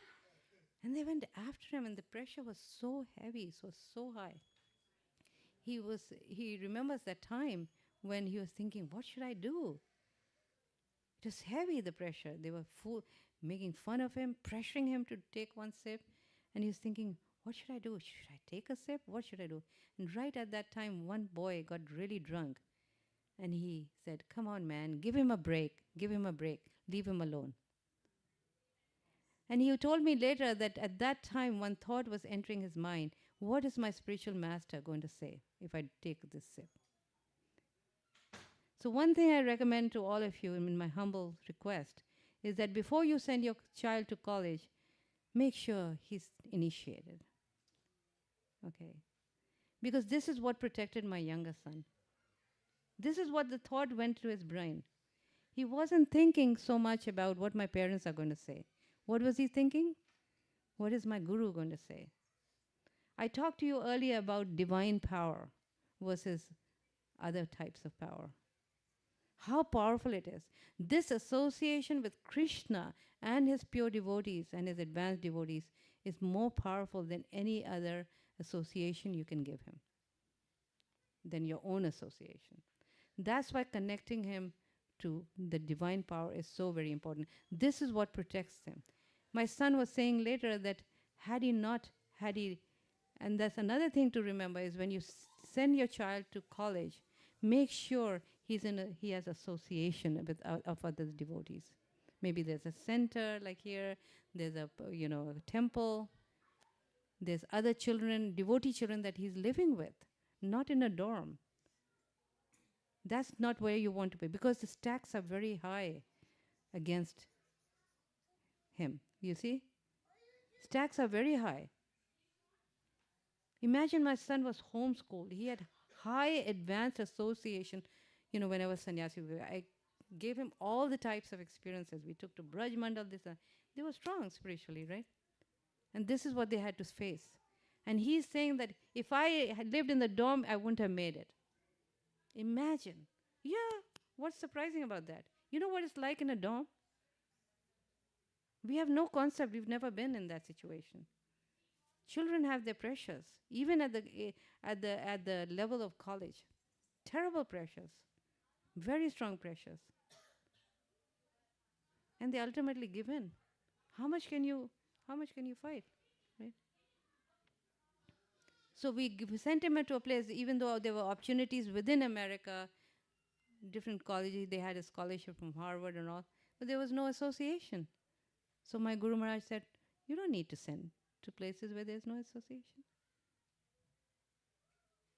So you want to send them to a place where there's association. You want to send them to a place where they have their own place that can live with other children who are also devotees, right?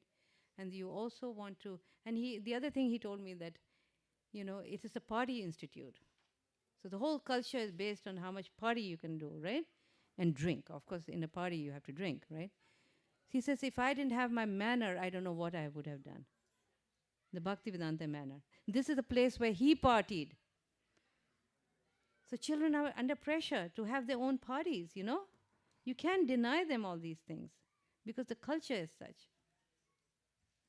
The culture of this fake world is such that you're forced to engage on these things. You're forced to engage in sex and stuff like that, Because this is what the false world is telling you, right? So unless you have advanced association, unless you've been trained to study throughout your life Srimad Bhagavatam and have the real Bhagavat, association of a real Bhagavat in your life, it's very hard to make it. So you have to give your children these facilities because they will have a lot of pressures.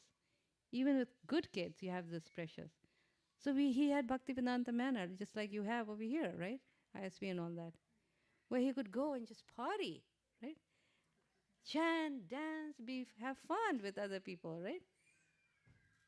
You have to, and we are so thankful to Srila Prabhupada because he gave us all that. He pioneered all that with nothing. We just take it for granted. And even if when we have it, we don't go there. We don't make any effort to do it, anything. Well, it's up to us.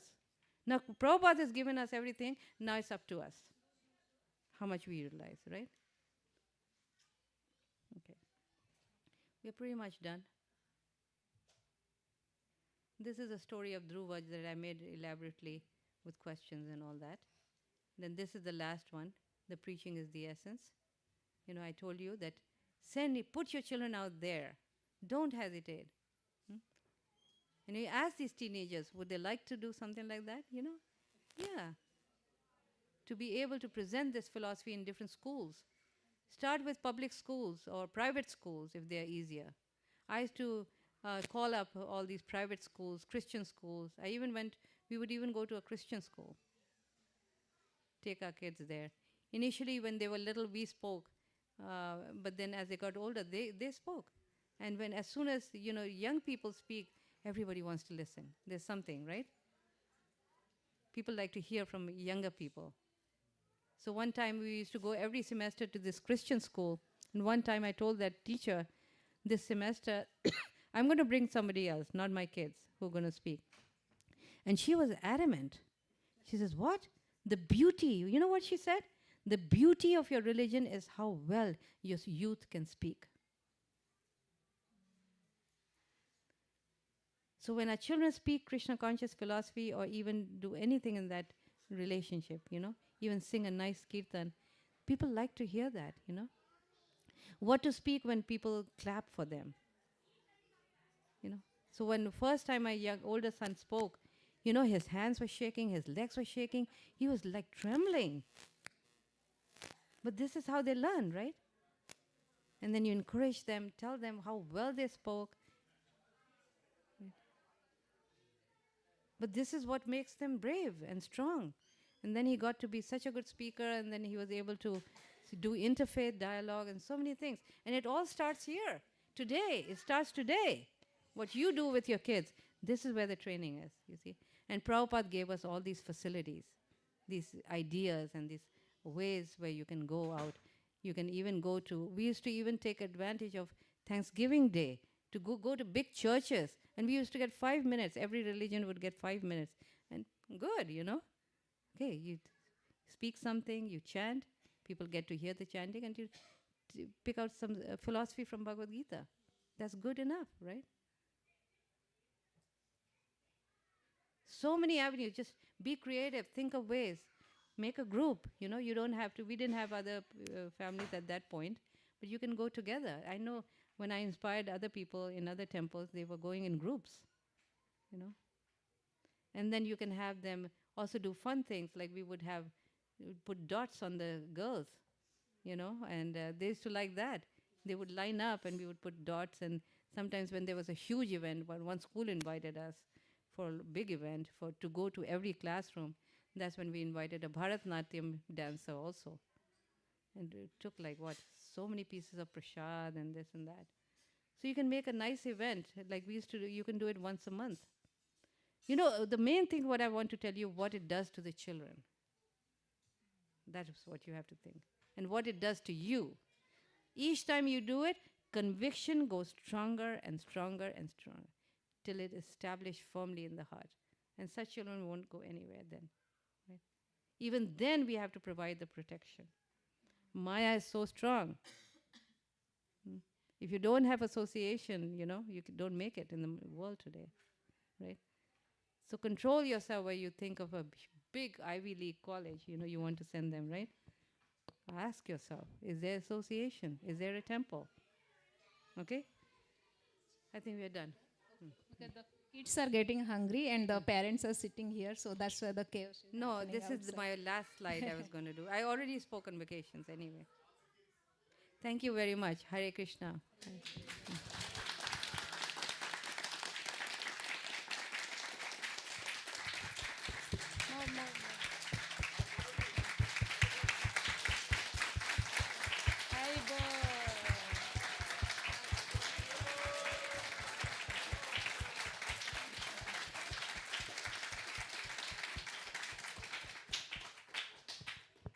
Question? There's more questions. Microphone at the back. 5 minutes question answer and then we'll go. Because there are a couple of questions. Yeah, that is also possible. Yeah, right, yeah. Mataji? Yeah. So those who want to ask questions, you can stay, and those who... Okay.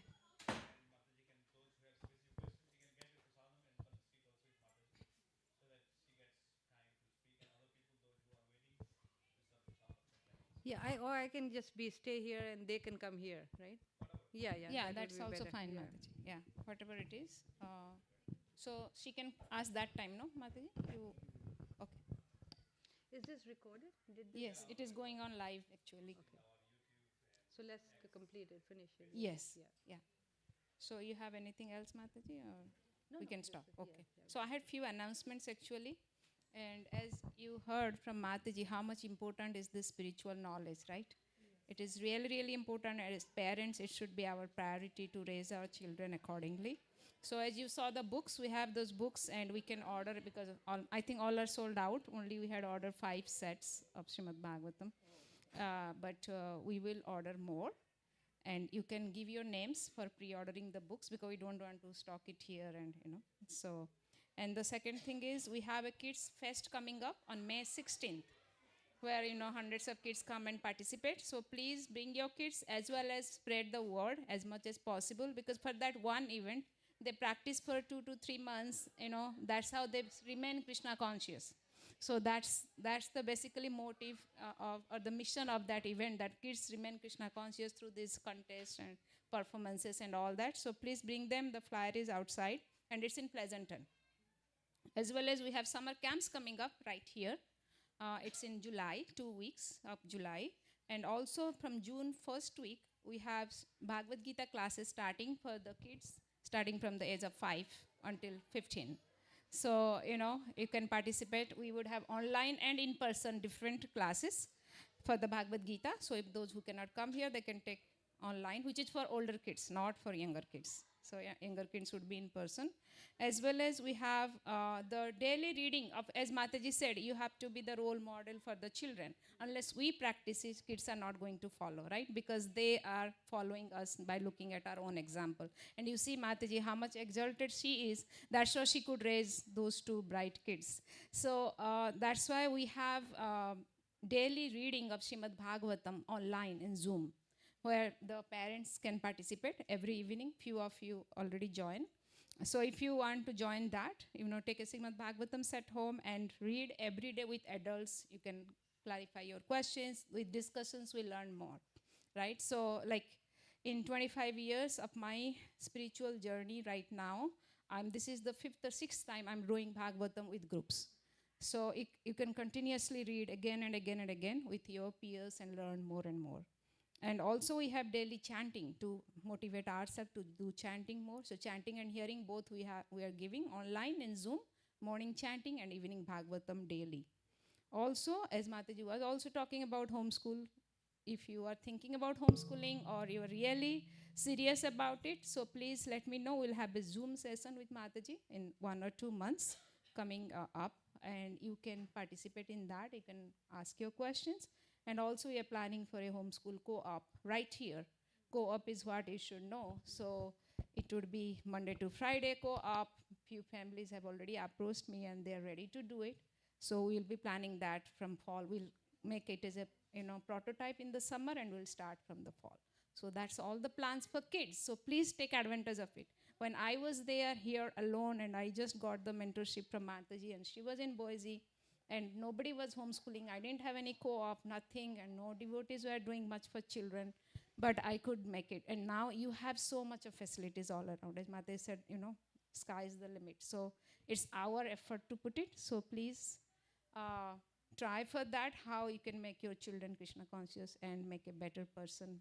Prabhupada said that we are creating human beings in ISKCON. That's what he said. Creating human beings in this current society is who follows the Srimad Bhagavatam scripture, right? The Vedic scripture or Vedic culture. So that's what we have to think, how we can make our children a proper human being, nothing else. Okay?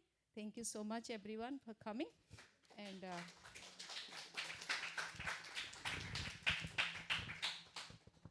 Also a quick announcement that we have our plan Prabhupada welcoming on May 1st. So we are kind of on certainty on track because our Lordship is stuck in Memphis, Tennessee for custom clearance. As you know, new rules, new tariffs.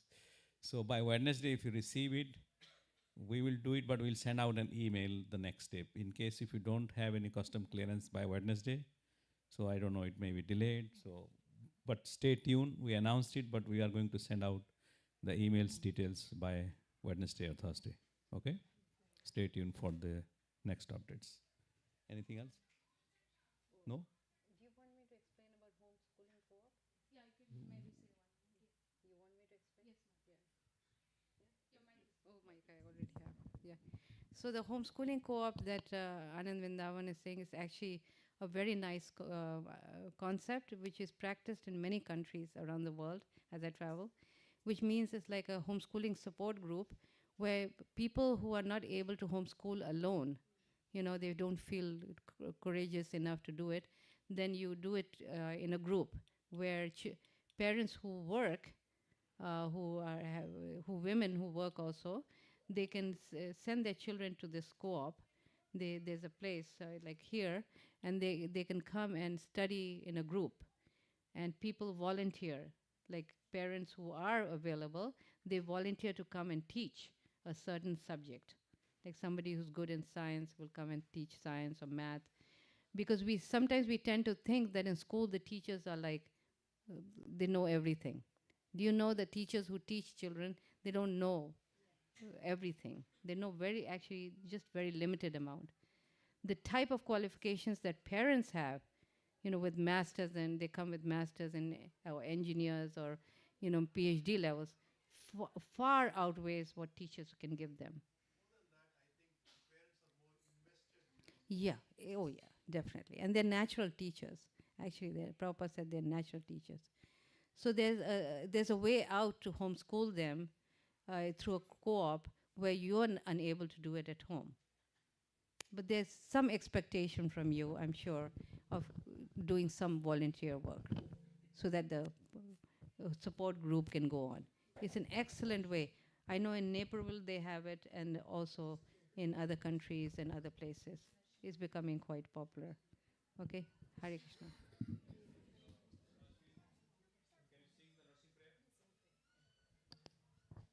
Yeah. Both Moksha and thank you. Do I just start? Okay.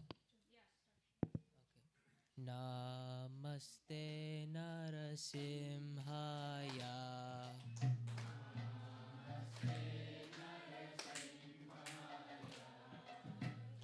Adala Dadayine.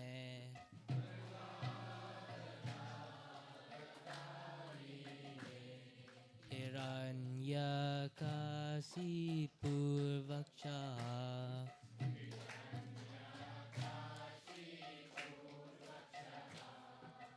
Silatan ka nakalaye.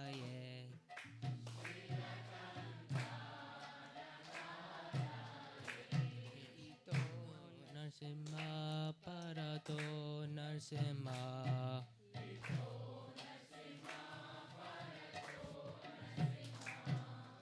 Yato yato yamitato Narsimha.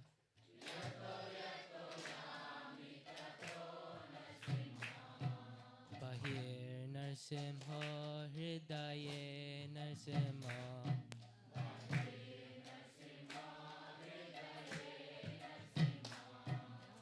Simhantim Sarvanam Prapadye.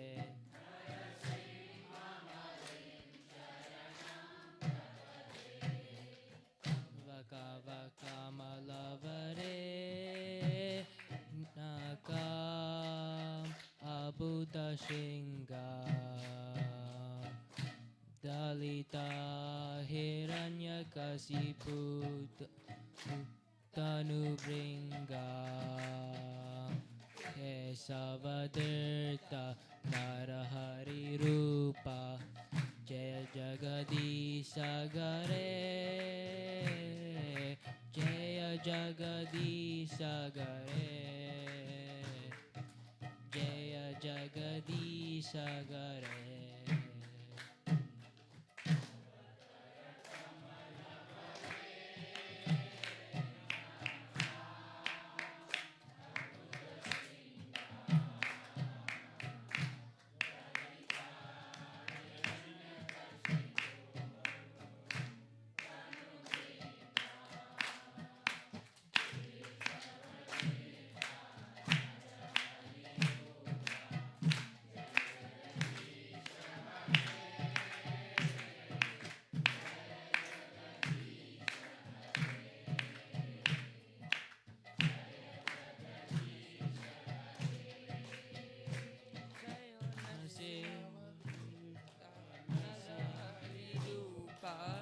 Jaya Jagadisha Hare.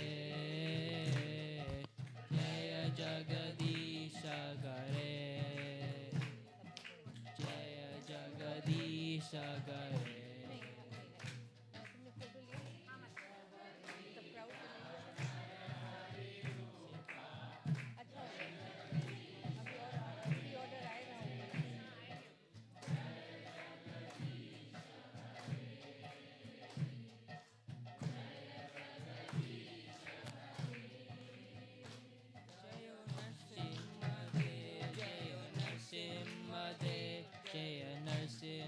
Mahadev, Jaya Narsimha.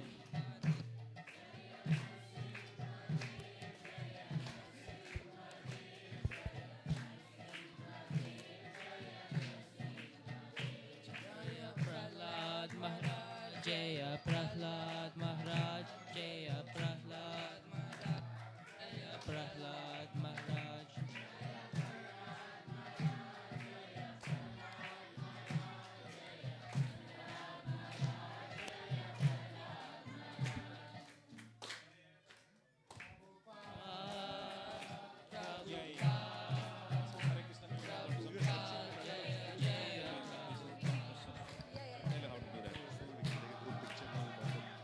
Who? Ananda.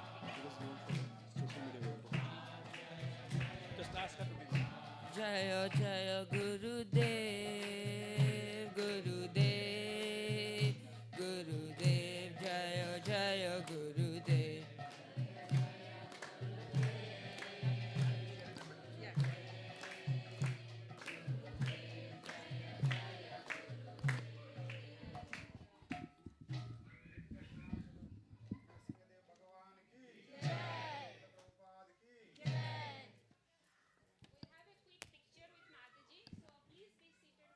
Yeah, we'll take a quick picture. Yeah. And in the meantime, I'll sing also Prasadam prayer. So please stay there. Mataji can come in the middle. Mahaprasade Govinde. Namo Brahmane Vaishnave.